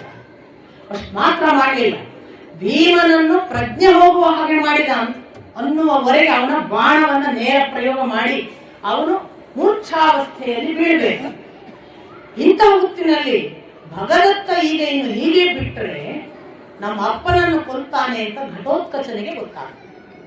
ಘಟೋತ್ಕಚ ಆಚೆ ಈಚೆ ನೋಡಲ್ಲ, ಇದ್ದಕ್ಕಿದ್ದ ಹಾಗೆ ನಿಮಗೆ ಗೊತ್ತು ರಾಕ್ಷಸ ಅವನು, ರಾಕ್ಷಸರಿಗೆ ಮಾಯಾವಿದ್ಯೆ ಗೊತ್ತು.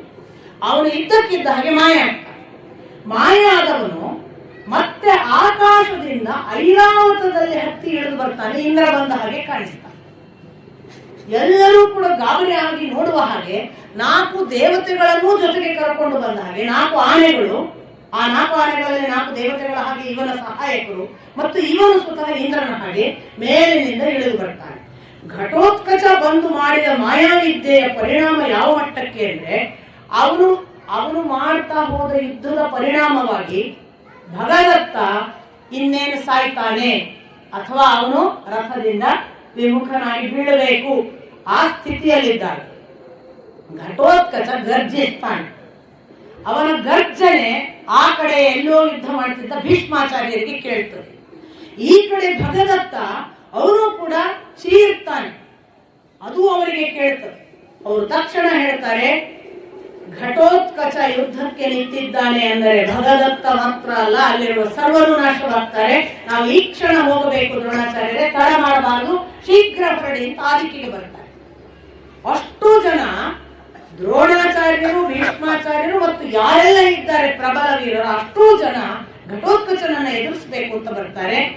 ಆ ಎದುರಿಗೆ ಬಂದ ತಕ್ಷಣ ಭೀಷ್ಮಾಚಾರ್ಯರಿಗೆ ಯಾಕೋ ಅನ್ನಿಸ್ತದೆ, ಈ ಘಟೋತ್ಕಚನನ್ನು ನೋಡಿದರೆ ಅವನು ಈಗ ಇರುವ ಸ್ಥಿತಿಯಲ್ಲಿ ಅವನ ಜೊತೆಗೆ ಯುದ್ಧ ಮಾಡುವ ಮನಸ್ಥಿತಿ ನನಗಿಲ್ಲ, ನಾವು ಯುದ್ಧ ಮಾಡುವುದು ಯೋಗ್ಯವಲ್ಲ ಎನಿಸುತ್ತದೆ.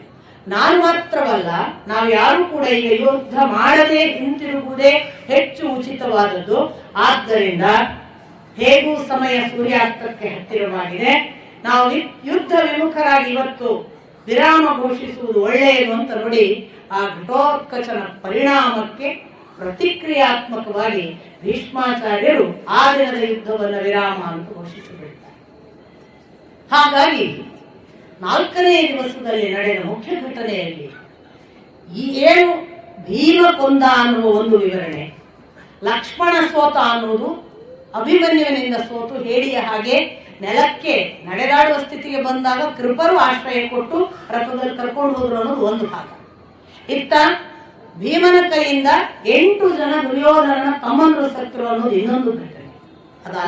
ಅಲ್ಲದೆ 3ನೇ ಘಟನೆ ಘಟೋತ್ಕಚನ ಪರಿಣಾಮ ಯಾವ ಮಟ್ಟಕ್ಕೆ ಇತ್ತಂದ್ರೆ ಭೀಷ್ಮಾಚಾರ್ಯರು ಕೂಡ ಎದುರಿಸುವುದು ಬೇಡ ಅಂತ ಹಿಂದೆ ಸರಿದು. ಒಂದು ದೃಷ್ಟಿಯಿಂದ ಸಂಕ್ಷಿಪ್ತವಾಗಿ ಆ ರಾತ್ರಿ ವಿಶ್ಲೇಷಣೆ ಆಗುತ್ತೆ, ನಾವು ಸೋತಿದ್ದೇವೆ, ಪಾಂಡವರೇ ಗೆದ್ದಿದ್ದಾರೆ, ನಮ್ಮ ಮುಂದೆ ಪಾಂಡವರ ಗೆಲುವು ಹೆಚ್ಚಾಗ್ತಿದೆ, ನಾವು ಒಂದು ದೃಷ್ಟಿಯಿಂದ ಹಿಮ್ಮೆಟ್ಟುವುದು ಜಾಸ್ತಿ ಆಗ್ತಿದೆ, ನಾವು ಸಂಖ್ಯೆಯಲ್ಲಿ ದೊಡ್ಡವರಿದ್ದೇವೆ, ವೀರದಲ್ಲಿ ನಮ್ಮಲ್ಲಿ ಪರಾಕ್ರಮಿಗಳು ಬಹಳ ಇದ್ದಾರೆ, ಆದರೂ ನಾವು ಸೋಲುತ್ತಿದ್ದೇವೆ ಅಂತ ಅವರಿಗೆ ಗೊತ್ತಾಗ್ತದೆ.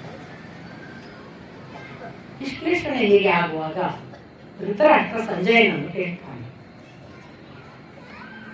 ನನ್ನ ಪುತ್ರರು 100 ಜನ, ಒಬ್ಬರಿಗಿಂತ ಒಬ್ಬರು ಪರಾಕ್ರಮಿಗಳು, ಅವರೇನು ಸಾಮಾನ್ಯ ಸಾಮರ್ಥ್ಯದವರಲ್ಲ, ಯಾವ ವ್ಯಸನಕ್ಕೆ ಒಳಗಾದವರಲ್ಲ, ದುಶ್ಚಟಗಳಿಲ್ಲ, ವೀರಕ್ಕೆ ನಿಂತರೆ ಅವರಿಗೆ ಎದುರಾಗುವ ಮತ್ತೊಬ್ಬ ಪರಾಕ್ರಮಿ ಇಲ್ಲ ಅನ್ನುವಂತಹ ಶಕ್ತಿಶಾಲಿಗಳು, ಸಂಖ್ಯೆ ದೃಷ್ಟಿಯಿಂದ ಅವರ ಜೊತೆಗೆ ಮಹಾಬಲಿಷ್ಠರು ಅವರ ಪಡೆಯಲಿದ್ದಾರೆ. ಇಷ್ಟೆಲ್ಲ ನಾವು ಯಾವುದನ್ನು ಗುಣಾಂಶಗಳು ಅಂತ ಭಾವಿಸುತ್ತೇವೆ, ಅವೆಲ್ಲವೂ ನನ್ನ ಮಕ್ಕಳ ಜೊತೆಗಿದ್ದಾಗಲೂ ಕೂಡ ಯಾವ ಕಾರಣದಿಂದ ಕಡಿಮೆ ಸಂಖ್ಯೆಯಲ್ಲಿರುವ ಪಾಂಡವರು ಮತ್ತು ಕಡಿಮೆ ಸಂಖ್ಯೆಯಲ್ಲಿ ಮಾತ್ರವಲ್ಲ ವೀರದ ದೃಷ್ಟಿಯಿಂದ ನಮಗಿಂತ ಕಡಿಮೆ ವೀರರಿರುವ ಪಾಂಡವರೇ ಗೆಲ್ಲುವುದಕ್ಕೆ ಏನು ಕಾರಣ? ಅವರಿಗೆ ಅಂಥ ವಿದ್ಯೆ ಯಾವುದು ಗೊತ್ತಿತ್ತು? ಅವರಿಗೇನಾದರೂ ಗೆಲ್ಲುವ ವಿಜ್ಞಾನ, ವಿಶೇಷ ಜ್ಞಾನ ಏನಾದರೂ ಗೊತ್ತಿಲ್ಲ? ಅಥವಾ ಅವರೇನಾದರೂ ದೇವತೆಗಳಿಂದ ವರ ಪಡೆದಿದ್ದಾರೆ? ಇದು ಯಾಕೆ ಹೀಗಾಗುತ್ತಿದೆ ಅಂತ ಧೃತರಾಷ್ಟ್ರ ಕೇಳ್ತಾನೆ. ಸಂಜಯ ಕೂಡಲೇ ಹೇಳ್ತಾನೆ, ಮೊದಲನೆಯದ್ದು ಇದು ನೀನು ಮಾಡಿದ ಪಾಪದ ಫಲ. ನಿನಗೆ ನಿನ್ನ ಮಕ್ಕಳಿಗೆ ಬುದ್ಧಿ ತಿಳಿಯದೇ ಇರುವ ದಿನಗಳಲ್ಲಿ ತಪ್ಪು ಮಾಡುವಾಗ ಇದು ತಪ್ಪು, ನೀನು ಮಾಡಬೇಡ ಅಂತ ನಿಲ್ಲಿಸುವ ಒಂದು ಧಾರ್ಷ್ಟ್ಯ ನೀನು ತೋರಿಸಲಿಲ್ಲ. ಅವರು ಮಾಡುವ ತಪ್ಪುಗಳನ್ನು ಮಾಡುವುದಕ್ಕೆ ಬಿಟ್ಟು ಅದು ಅವರಿಗೆ ಅಭ್ಯಾಸವಾಯಿತು. ತಪ್ಪುಗಳನ್ನು ನೀನು ಆಗಲೇ ತಿದ್ದುತ್ತಾ ಬಂದಿದ್ದರೆ ಅವರು ಮುಂದೆ ತಪ್ಪುಗಳನ್ನು ಮಾಡುವುದನ್ನು ಕಡಿಮೆ ಮಾಡಿ ತಮ್ಮನ್ನು ತಾವು ತಿದ್ದಿಕೊಳ್ಳುತ್ತಿದ್ದರು. ನೀನು ಅದನ್ನು ತಿದ್ದದ ಕಾರಣ ನಿನ್ನ ಪಾಪಕರ್ಮದ ಫಲವಾಗಿ ಇವತ್ತು ಈ ಸೋಲು ಸಂಭವಿಸ್ತಿದೆ. ಹಾಗಾಗಿ ನೀನು ಮಾಡಿದ ಪಾಪಕ್ಕೆ ಅದರ ಫಲವನ್ನು ಅನುಭವಿಸಲೇಬೇಕು ಅಂತ ಇಷ್ಟೊಂದು ಕೂಡಲೇ ಮುಕ್ತಾಯ ಮಾಡಲಿಲ್ಲ ಸಂಜಯ. ನೀನು ಒಂದು ಪ್ರಶ್ನೆ ಕೇಳಿ, ಅವರಿಗೇನು ಹೊಸ ಜ್ಞಾನವಿತ್ತ, ದೇವತೆಗಳ ವರ ಇತ್ತು. ಈ ಪ್ರಶ್ನೆಯನ್ನು ಅದೇ ದಿನ ರಾತ್ರಿ ಧೃತರಾಷ್ಟ್ರನಿಗೆ ಸಂಜಯಗಳು ಅದೇ ದಿನ ರಾತ್ರಿ ಅಂದರೆ 4ನೇ ದಿವಸದ ಯುದ್ಧ ಮುಗಿದ ರಾತ್ರಿ ದುರ್ಯೋಧನ ಕೂಡ ಭೀಷ್ಮರನ್ನು ಕೇಳಿದ್ದ. ಇವನಿಗೆ ಗೊತ್ತು ನೋಡಿ, ಇವ ಎಲ್ಲಿದ್ರು ಇವನಿಗೆ ಗೊತ್ತಿರುತ್ತೆ. ಇವ ಹೇಳಿದ, ಆ ರಾತ್ರಿ ಭೀಷ್ಮರು ಕೊಟ್ಟ ಉತ್ತರವನ್ನು ನಾನು ನಿನಗೆ ಕೊಡುತ್ತೇನೆ. ಭೀಷ್ಮಾಚಾರ್ಯರ ಬಳಿ ದುರ್ಯೋಧನ ಕೇಳಿದ, ನಮಗೆ ಎಲ್ಲವೂ ಸಕಲ ಸಿದ್ಧತೆಗಳಿಂದ ಇದ್ದೇವೆ, ನಾವು ಮಹಾಬಲಿಷ್ಠರು, ನಮ್ಮ ಪರಾಕ್ರಮದ ಮುಂದೆ ಯಾರೂ ಇದಿರಲ್ಲ. ಇಷ್ಟೆಲ್ಲ ಇದ್ದಾಗಲೂ ನಾವು ಯಾಕೆ ಸೋಲುತ್ತಿದ್ದೇವೆ? ಪಾಂಡವರಲ್ಲಿ ಅಂಥದ್ದೇನು ವಿಶೇಷ? ಅವರಿಗೇನಾದರೂ ದೇವತೆಗಳ ವರವಿದೆಯಾ? ಇದು ಅಲ್ಲಿ ದುರ್ಯೋಧನ ಕೇಳಿದ ಪ್ರಶ್ನೆ. ಆಗ ಭೀಷ್ಮಾಚಾರ್ಯರು, ನಿನಗೆ ನಾನು ಹಲವು ಬಾರಿ ಹೇಳಿದ್ದೇನೆ, ಈಗ ಅಲ್ಲ, ಯುದ್ಧ ಮಾಡಬೇಡ, ಪಾಲು ಕೊಟ್ಟು ಅವರ ಜೊತೆಗೆ ಚೆನ್ನಾಗಿ ಬದುಕು ಎಂದು ಯಾವಾಗೆಲ್ಲ ನಾನು ವಿರಾಟನ ಅರಮನೆಯ ಕಾಲದಿಂದ ದ್ಯೂತ ಪೂರ್ವದಲ್ಲಿ ದ್ಯೂತ ಸಂದರ್ಭದಲ್ಲಿ ಎಲ್ಲ ಕಾಲಕ್ಕೂ ನಾನು ನಿನ್ನನ್ನು ಎಚ್ಚರಿಸಿ ಹೇಳಿದ್ದೇನೆ. ಅವರಿಗೆ ಸಲ್ಲಬೇಕಾದದ್ದನ್ನು ಅವರಿಗೆ ಕೊಡು, ಅವರು ಸಾಮಾನ್ಯರಲ್ಲ, ಅವರನ್ನು ಇಂದ್ರ ಮೊದಲಾದ ದೇವತೆಗಳು ಬಂದರೂ ಕೂಡ ಗೆಲ್ಲಲಿಕ್ಕೆ ಸಾಧ್ಯವಿಲ್ಲ ಎಂದು. ಅಂದಿನಿಂದ ಇಂದಿನವರೆಗೂ ನೀನು ನನ್ನ ಮಾತನ್ನು ನಂಬಲಿಲ್ಲ. ಈಗ ನಿನಗೆ ಅದು ಕಣ್ಣಿನ ಮುಂದೆ ಪ್ರಸ್ತುತವಾಗುತ್ತಿದೆ. ಇದು ಒಂದು ಭಾಗ. ಅಂಥದ್ದು ಏನು ಕಾರಣ ನೀನು ಕೇಳಬಹುದು. ನೆನಪಿಟ್ಟುಕೋ, ಹಿಂದೆ ಮಹಾ ಅಂತಃಕರಣದಿಂದ ಸಮರ್ಪಿಸಿಕೊಂಡ ಮುನಿಗಳು ಹೇಳಿದ ಕೆಲವು ಕಥೆಯನ್ನ ನಾನು ನಿನಗೆ ಹೇಳುತ್ತೇನೆ, ನಂಬು ಅಂತ ದುರ್ಯೋಧನನಿಗೆ ತನಗೆ ಹಿಂದಿನ ಋಷಿಗಳು ಹೇಳಿದ ಕಥೆಯನ್ನ ಹೇಳ್ತಾರೆ. ಈ ಕೃಷ್ಣ ಯಾರು, ಈ ಅರ್ಜುನ ಯಾರು, ಹಿಂದೆ ಮುನಿಗಳು ನನಗೆ ಹೇಳಿದ್ದರು. ಒಂದು ದಿನ ಬ್ರಹ್ಮ ದೇವಲೋಕದಲ್ಲಿ ನಿಂತುಕೊಂಡು ಆಕಾಶದ ಕಡೆಗೆ ಬಂದ ವಿಮಾನಕ್ಕೆ ಕೈ ಮುಗಿದು ಏಕಾಏಕಿ ಭಗವಂತನ ಸ್ತೋತ್ರ ಪ್ರಾರಂಭ ಮಾಡಿದ. ಆಗ ಬ್ರಹ್ಮ ಸ್ತೋತ್ರ ಮಾಡುವುದು ಯಾರ ಕುರಿತಾಗಿ? ದೇವತೆಗಳೆಲ್ಲ ಕೇಳಿದರಂತೆ, ನೀನು ದೊಡ್ಡವ, ನೀನು ಇನ್ಯಾರಿಗೆ ಪ್ರಾರ್ಥಿಸುತ್ತಿ, ನಿನಗಿಂತ ದೊಡ್ಡವರಿಗೆ ಯಾರಿದ್ದಾರೆ ಎಂದು ಬ್ರಹ್ಮನನ್ನು ಕೇಳಿದಾಗ ಬ್ರಹ್ಮ ಹೇಳಿದನಂತೆ, ನಾನು ದೊಡ್ಡವನಲ್ಲ, ಈ ಜಗತ್ತಿಗೊಬ್ಬ ವಾಸುದೇವನಿದ್ದಾನೆ. ವಾಸುದೇವ ಅಂದ್ರೆ ಎಲ್ಲದರಲ್ಲೂ ಆವರಿಸಿ ಇರುವವ, ಸುಪ್ರೀಂ ಎನರ್ಜಿ ಅನ್ಕೊಳ್ಳಿ. ಆ ವಾಸುದೇವನಿದ್ದಾನಲ್ಲ, ಅವನು ಒಂದು ದಿನ ತನ್ನ ಇಚ್ಛೆಗನುಗುಣವಾಗಿ ಮೊದಲು ತನ್ನ ಒಂದು ಭಾಗವಾಗಿ ಸಂಕರ್ಷಣನನ್ನು ಸೃಷ್ಟಿ ಮಾಡಿ, ಆ ಸಂಕರ್ಷಣನ ನಂತರ ಅವನು ನಾರಾಯಣನನ್ನು ಸೃಷ್ಟಿ ಮಾಡಿದ. ಈ ನಾರಾಯಣ ನೀರಿನಲ್ಲಿ ಎಷ್ಟೋ ಕಾಲ ಮಲಗಿ ಒಂದು ದಿನ ಪದ್ಮ ಸೃಷ್ಟಿಯಾಗಿ ಆ ಪದ್ಮದಲ್ಲಿ ನಾನು ಬ್ರಹ್ಮನಾಗಿ ಸೃಷ್ಟಿಯಾದವ. ಹಾಗಾಗಿ ನಾನು ನಾರಾಯಣನ ಮಗ. ನಾನೀಗ ನಮಿಸಿದ್ದು ನನ್ನ ತಂದೆಗೆ. ಈ ತಂದೆ ಯಾರು? ಈ ತಂದೆ ಇಡೀ ಜಗತ್ತನ್ನು ಸೃಷ್ಟಿ ಮಾಡಿದವ. ನಿಮಗೆ ಭಾಗವತ ಗೊತ್ತು. ಶ್ರೀಮದ್ ಭಾಗವತ ಹೇಳುವ ಯಾವ ಸೃಷ್ಟಿಕ್ರಿಯೆ ಇದೆ ಅದನ್ನೆಲ್ಲ ಸೂಕ್ಷ್ಮವಾಗಿ ಪ್ರಾರ್ಥನಾ ಶ್ಲೋಕದ ಹಾಗೆ ಭೀಷ್ಮಾಚಾರ್ಯರು ತನಗೆ ಋಷಿಗಳು ಹೇಳಿದ್ದರು ಅನ್ನುವ ಭಾವದಿಂದ ಆ ಋಷಿಗಳು ಹೇಳಿದ ಶ್ಲೋಕವನ್ನೇ ಹೇಳ್ತಾರೆ. ಹಿಂದೆ ಭಗವಂತ ತನ್ನ ಪಾಡಿಗೆ ತಾನಿದ್ದ. ಅವನಿಗೆ ಒಂದು ದಿನ ಅನ್ನಿಸಿತು, ತಾನು ಬಹುವಾಗಬೇಕು ಎಂಬ ಭಾವದಿಂದ ಅವನು ಮೊದಲು ಆಕಾಶ, ವಾಯು, ಅಗ್ನಿ, ಜಲ ಇವುಗಳನ್ನು ಸೃಷ್ಟಿಸಿದ. ಅದಾದ ಬಳಿಕ ಅವನು ಪೃಥ್ವಿಯನ್ನು ಸೃಷ್ಟಿಸಿದ.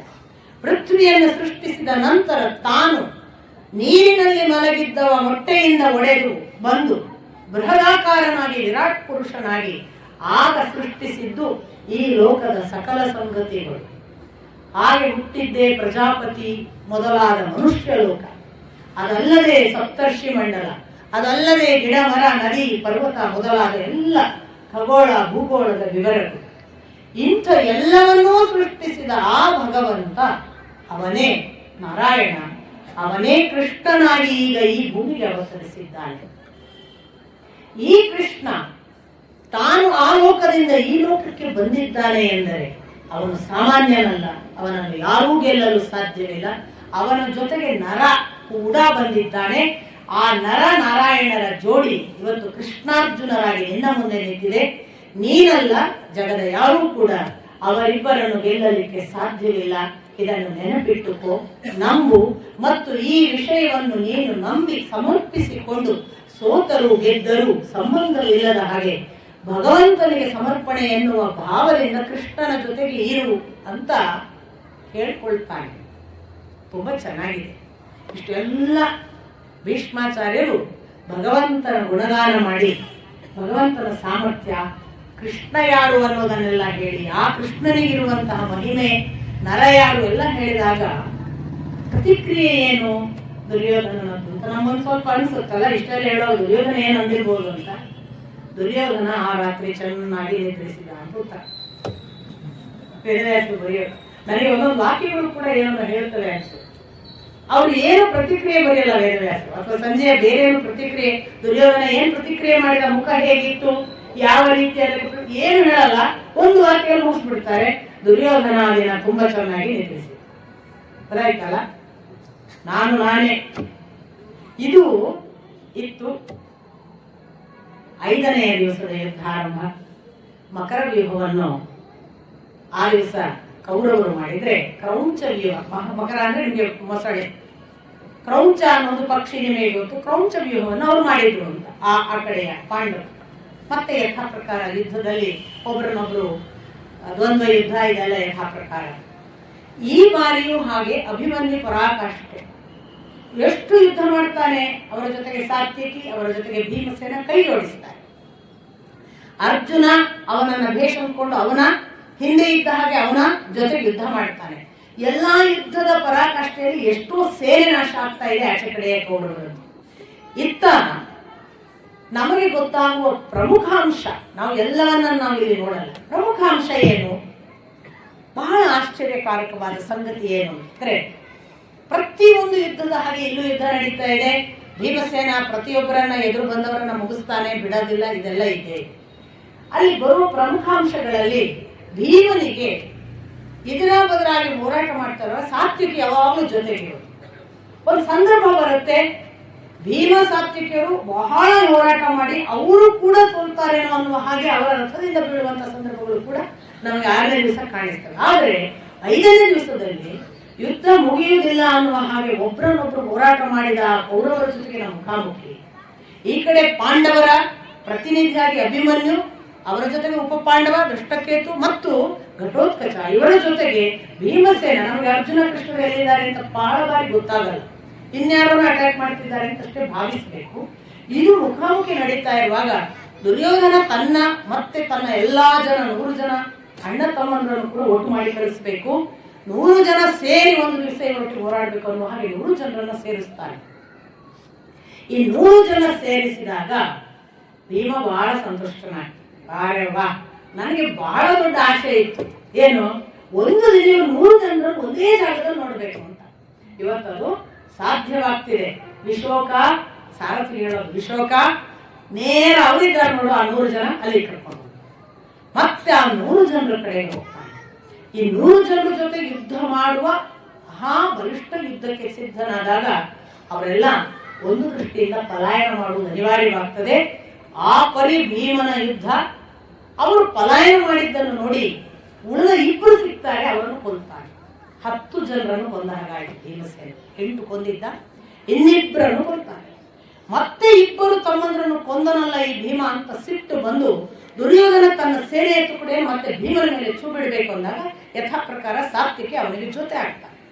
ಯಾವ ಮಟ್ಟಕ್ಕೆ ಪುನಃ ಯುದ್ಧ ಘೋಷಣೆ ಅಥವಾ ಯುದ್ಧದ ವೈಭವ ಅಂತಂದ್ರೆ ಅದು ಮೇಲೇರ್ತದೆ ಅನ್ನುವಾಗ ಸಾತ್ವಿಕಿ ಪೂರ್ತಿಯಾಗಿ ಅವನ ಅಟೆನ್ಷನ್ ಅನ್ನ ಬೇರೆ ಕಡೆ ಮಾಡ್ಲಿಕ್ಕೋಸ್ಕರ ಅವನಿಗೆ ಪ್ರತ್ಯೇಕವಾದ ಒಂದು ತುಕಡಿಯನ್ನು ಮತ್ತೆ ದುರ್ಯೋಧನ ಬಿಡ್ತಾನೆ, ಭೀಮನನ್ನು ಪ್ರತ್ಯೇಕಗೊಳಿಸ್ತಾನೆ. ಇದು ಯುದ್ಧ ನೀತಿ. ಈ ರೊಟ್ಟಿ ಇರುವಾಗ ಅವರನ್ನ ಬದಲಾಯಿಸಿಕೊಳ್ಬೇಕು ಅಂದಾಗ ಈಚೆ ಕಡೆ ಆಚೆ ಕಡೆ ಅವರ ಡೈವರ್ಷನ್ ಮಾಡಿಬಿಡೋದು, ಅಟೆನ್ಷನ್ ಅನ್ನು ಮಾಡಿಬಿಟ್ಟಾಗ ಸಾತ್ವಿಕೆ ಒಂದ್ ಕಡೆ ಆಗ್ತಾನೆ, ಭೀಮ ಇನ್ನೊಂದ್ ಕಡೆ ಹೋಗ್ಬಿಡ್ತಾನೆ. ಸಾತ್ವಿಕೆ ಜೊತೆಗೆ ಒಂದು ದೊಡ್ಡ ಸೇನೆ ಇರುತ್ತೆ, ಪಾಂಡವರ ಸೇನೆ. ಅವರಿಗೆ ಈ ಸಾತ್ವಿಕಿ ಯಾವ ಪರಿ ಹೊಡೆದಾಟ ಶುರು ಮಾಡ್ತಾನೆ ಅಂತಂದ್ರೆ, ಸಾತ್ವಿಕಿಯ ಹೊಡೆದಾಟವನ್ನ ಭೂರಿಶ್ರವಸ ಎದುರಾಗಿ ವಾಪಸ್ ಹೊಡಿಲಿಕ್ಕೆ ಶುರು ಮಾಡ್ತಾನೆ. ಇಂಥ ಹೊತ್ತಿನಲ್ಲಿ ಭೂರಿಶ್ರವಸ ಹೊಡಿತಿದ್ದಾನೆ ಮತ್ತು ಸಾತ್ವಿಕಿ ಹೋರಾಟ ಮಾಡ್ತಿದ್ದಾರೆ ಅನ್ನುವ ಹೊತ್ತಿಗೆ ಇದ್ದಕ್ಕಿದ್ದ ಹಾಗೆ ಈ ಪಾಂಡವ ಸೇನೆಗೆ ಭೂರಿಶ್ರವಸನ ಬಾಣಗಳನ್ನು ತಳ್ಕೊಳಕ್ಕಾಗುತ್ತೆ. ನಾನು ಹೇಳಿದೆ, ತುಕಡಿಗೆ ಅವರು ಸೇನೆಗೆ ಬಾಣದ ಪ್ರತಿಕ್ರಿಯೆ ಕೊಡುವಷ್ಟು ಬಲ ಇಲ್ಲದ್ರೆ ಓಡಿ ಹೋಗ್ಬೋದು. ಅವರು ಅಷ್ಟೋ ಜನ ಸಾತ್ವಿಕಿಯನ್ನು ಒಬ್ಬಂಟಿ ಮಾಡಿ ಓಡೋಗ್ಬೇಕು, ಒಬ್ರು ಇರಲ್ಲ. ಸಾತ್ವಿಕಿ ಬೇಕಾದಷ್ಟು ಹೇಳಿದ್ರು ಅವ್ರು ಯಾರೂ ನಿಲ್ಲೋದಿಲ್ಲ.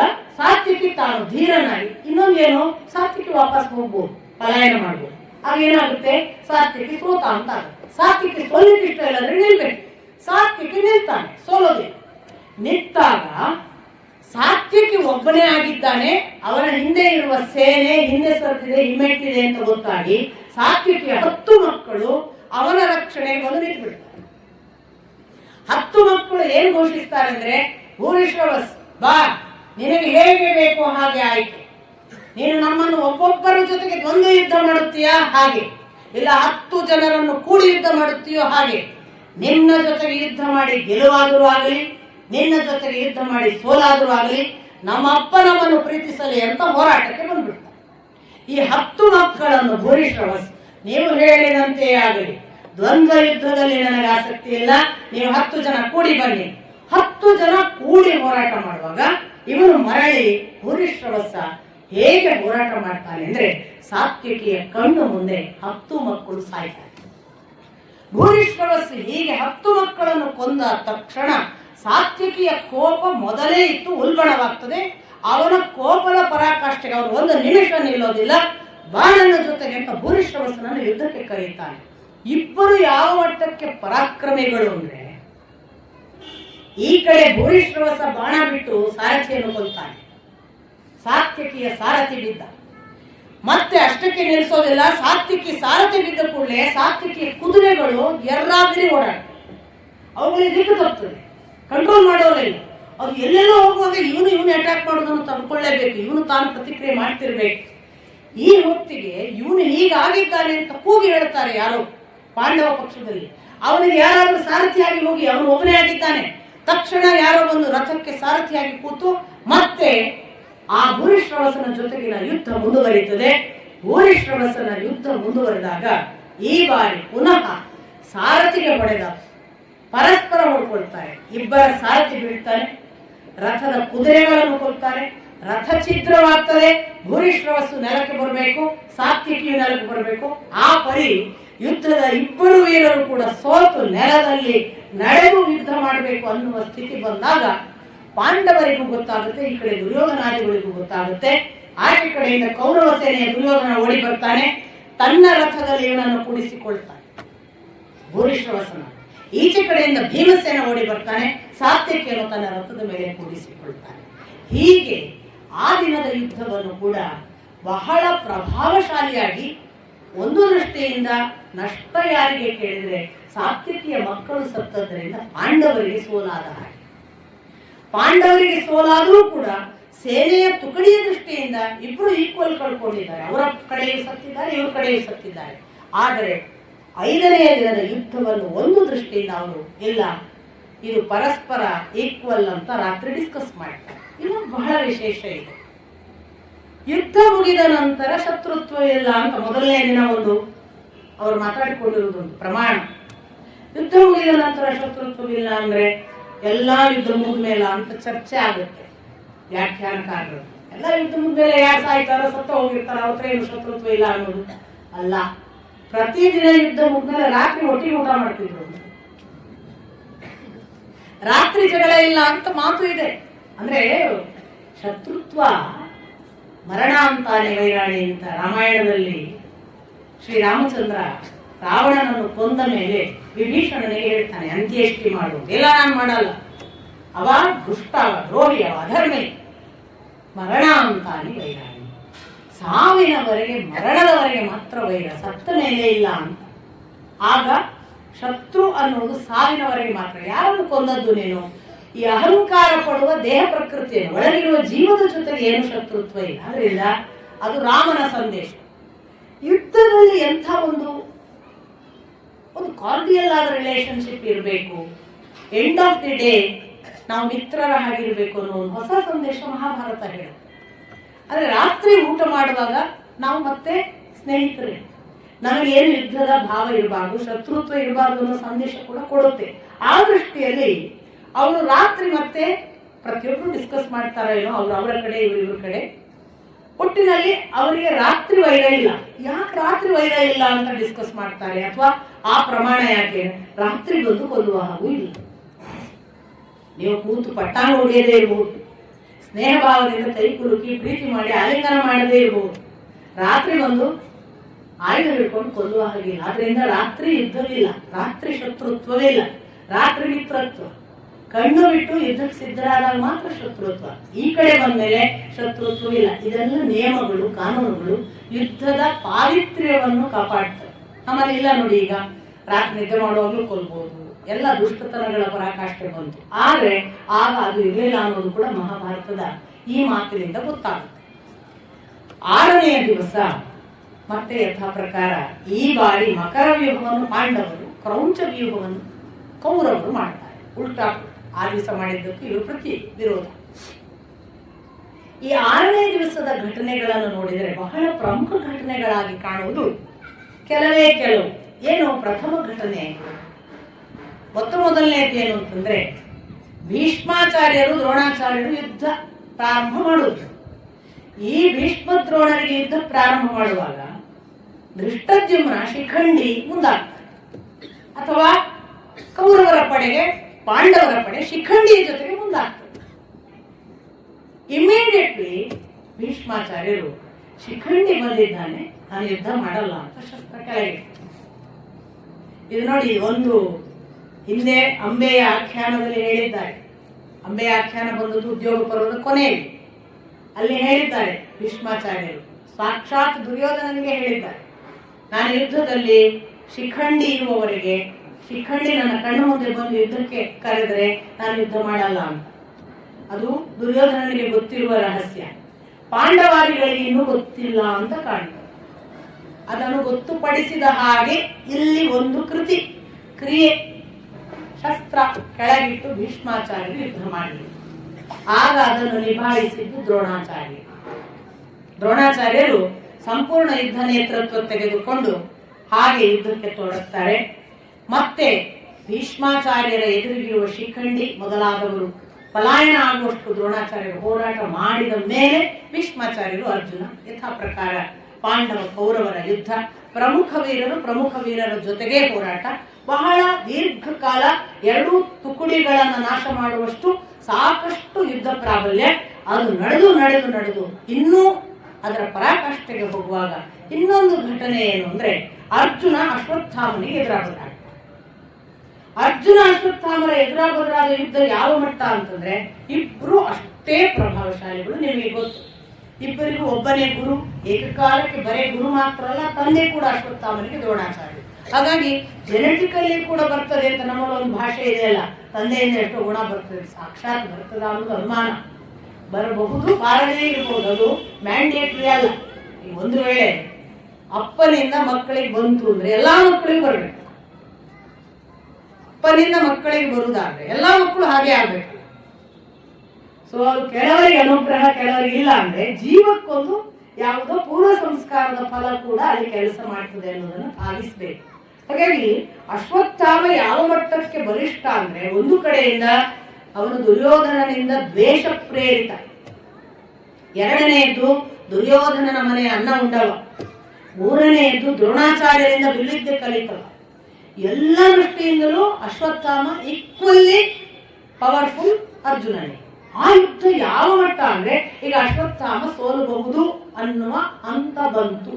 ಅರ್ಜುನ ತಕ್ಷಣ ಹೇಳ್ತಾನೆ, ಇಲ್ಲ, ಅಶ್ವತ್ಥಾಮ ಗುರುಪುತ್ರ, ಅಷ್ಟು ಮಾತ್ರ ಅಲ್ಲ, ನನ್ನ ಗುರುಗಳಿಗೆ ಪ್ರಿಯನಾದ ಮಗ, ನನಗೆ ಗುರುಪುತ್ರ, ನನ್ನ ಗುರುಗಳಿಗೆ ಪ್ರಿಯನಾದ ಮಗ, ನಾನು ಅವನನ್ನು ಗುರುಪುತ್ರನಾದ ಕಾರಣ ನಾನು ಬಂಧುವೆಂತೂ ಭಕ್ತನೆಂತಲೂ ಗ್ರಹಿಸಬೇಕು. ಹಾಗಾಗಿ ನಾನು ಇವನ ಜೊತೆ ಯುದ್ಧ ಮಾಡಲ್ಲ ಅಂತ ತಾನೇ ಹಿಂತಿರುತ್ತಾನೆ. ಇಂಥ ಹೊತ್ತಿನಲ್ಲಿ ಭೀಮ ಏನು ಮಾಡಿದ? ಭೀಮ ಯಥಾ ಪ್ರಕಾರ ತನ್ನ ಪಾಡಿಗೆ ಯುದ್ಧ ಮಾಡ್ತಿದ್ದ. ಈ ನಿವೃತ್ತಿ ಮಾರ್ಗದ ಒಂದು ಘಟನೆ ಭೀಷ್ಮಾಚಾರ್ಯರದ್ದಾಯ್ತು, ಇನ್ನೊಂದು ಘಟನೆ ನಿಮಗೆ ನೋಡಿದ್ರೆ ಅರ್ಜುನ ಮಾಡಿದ. ಯುದ್ಧ ಮಾಡದೆ ಹಿಂತಿರುಗುವುದು. ಭೀಮ ಎಲ್ಲಾ ಕಡೆ ಮುನ್ನುಗ್ಗುವುದೇ ದಾಟಿ. ಭೀಮ ಏನ್ ಮಾಡಿದ ಅಂದ್ರೆ, ಭೀಮ ತನ್ನ ಪಾಡಿಗೆ ವಿಶೋಕನ ಜೊತೆಗೆ ರಥದಲ್ಲಿ ಕುಳಿತು ಯುದ್ಧ ಮಾಡ್ಕೊಂಡು ಹೋಗುವಾಗ ಅವನನ್ನು ಹಿಂದೆ ಇದ್ರಲ್ಲ ಈ ದುಶ್ಯಾಸನ ಮೊದಲಾದ ತಮ್ಮಂದ್ರು, ಅವರು ಈ ಬಾರಿ ಮತ್ತೆ ಅಟ್ಯಾಕ್ ಮಾಡಬೇಕು ಅಂತ ಬರ್ತಾರೆ. ಈ ಸಾರಿ ವಿಶೋಕ ಏನ್ ಹೇಳ್ತಾನೆ, ವಿಶೋಕನ ಹತ್ರ ಈ ಭೀಮ ಏನ್ ಹೇಳ್ತಾನೆ ಅಂದ್ರೆ, ಈಗ ಒಂದು ಒಳ್ಳೆ ಅವಕಾಶ ಬಂದಿದೆ, ಪುನಃ ನೀನೊಂದು ಕೆಲಸ ಮಾಡು, ರಥ ಇಲ್ಲೇ ನಿಲ್ಲಿಸು, ನಾನು ನಡ್ಕೊಂಡು ಅವರ ಒಳ ಹೋಗ್ತೀನಿ. ನನಗೆ ಅವನಿಗೆ ನಡ್ಕೊಂಡು ಹೋಗೋದು ಭಾರಿ ಪ್ರೀತಿ, ಅವ್ನ ಗದೆ ಹಿಡ್ಕೊಂಡು ಒಳಗೆ ಹೋಗಿಬಿಡೋದು. ನೀನು ನೋಡ್ತಾ ಇರು, ಇಲ್ಲಿಂದ ಕದಲ್ಬೇಡ, ಏನಾಗ್ತದೆ ನೋಡ್ಲಿಕ್ಕೆ ಒಂದು ಸಾಕ್ಷಿ ಬೇಕಲ್ಲ, ಇಲ್ಲೇ ಇರು, ನಾನು ಹೋಗ್ತೇನೆ ತಿಳಿದು ಹೋಗ್ಬಿಡ್ತಾನೆ. ಹೋಗಿ ಆ ಕೌರವ ಸೇನೆಯ ಯಾವ ಧೃತರಾಷ್ಟ್ರ ಪುತ್ರರಿದ್ದಾರೆ ಆ ಸೇನೆಯ ತುಕುಡಿ ಒಳಗೆ ತಾನು ಪ್ರವೇಶ ಮಾಡ್ತಾನೆ. ಇತ್ತ ದೃಷ್ಟದ್ಯುಮ್ನ ತಾನು ಶಿಖಂಡಿ ಎಲ್ಲ ಇದ್ದುಕೊಂಡು ಯುದ್ಧ ಮಾಡ್ಕೋತಾ ಬಂದವನು, ಅದು ಯಾಕೋ ಶಕುನಿಯ ಬೆನ್ನಟ್ಟಬೇಕು ಅಂತ ಈಚೆಗೆ ಬರ್ತಾನೆ. ಶಕುನಿಯ ಬೆನ್ನಟ್ಟಬೇಕು ಅಂತ ಬರುವಾಗ ದಾರಿಯಲ್ಲಿ ವಿಶೋಕನ ರಥ ತಾನು ಒಂದೇ ನಿಂತಿದೆ, ಭೀಮನಿಲ್ಲ. ದೃಷ್ಟದ್ಯುಮ್ನ ಗಾಬರಿ ಆಗ್ತಾನೆ. ಭೀಮನಿಗೇನಾಯಿತು, ಅವನಿಲ್ಲದೆ ನಾನು ಒಂದನೇ ಕ್ಷಣ ಇರುವುದಿಲ್ಲ, ನಾನು ಅವನ ಭಕ್ತ, ನನಗೆ ಅವನು ಬಂಧು, ನನಗೆ ಅತ್ಯಂತ ಪ್ರೀತ್ಯಾಸ್ಪದ ಸ್ನೇಹಿತ, ಅವನಿಲ್ಲವಾದರೆ ನಾನಿರುವುದಕ್ಕೆ ಅರ್ಥವಿಲ್ಲ, ಏನಾಯಿತು ವಿಶೋಕ ಹೇಳು. ವಿಶೋಕ ಬಹಳ ತಣ್ಣಗಾಗಿ ಹೇಳ್ತಾನೆ, ಇಲ್ಲ ಅವನ ನನಗೆ ಇಲ್ಲ ಕೇಳಿದಾನೆ, ಅವನಿಗೆ ಅಲ್ಲಿ ಎಲ್ಲ ಧೃತರಾಷ್ಟ್ರ ಪುತ್ರರಿದ್ದಾರೆ, ಅವರನ್ನು ಹೊಡೆದು ಕೊಲ್ಲುವ ಉದ್ದೇಶ ಇದೆ ಅಂತೆ, ಅದಕ್ಕೆ ಒಳಗೆ ಹೋಗಿದ್ದಾನೆ, ನಾನು ಇಲ್ಲೇ ನಿಲ್ಲು, ನಾನು ಬರೋರಿಗೆ ಕಾಯಿ ಎಂದಿದ್ದಾನೆ, ನಾನು ಕಾಯ್ತಿದ್ದೆ.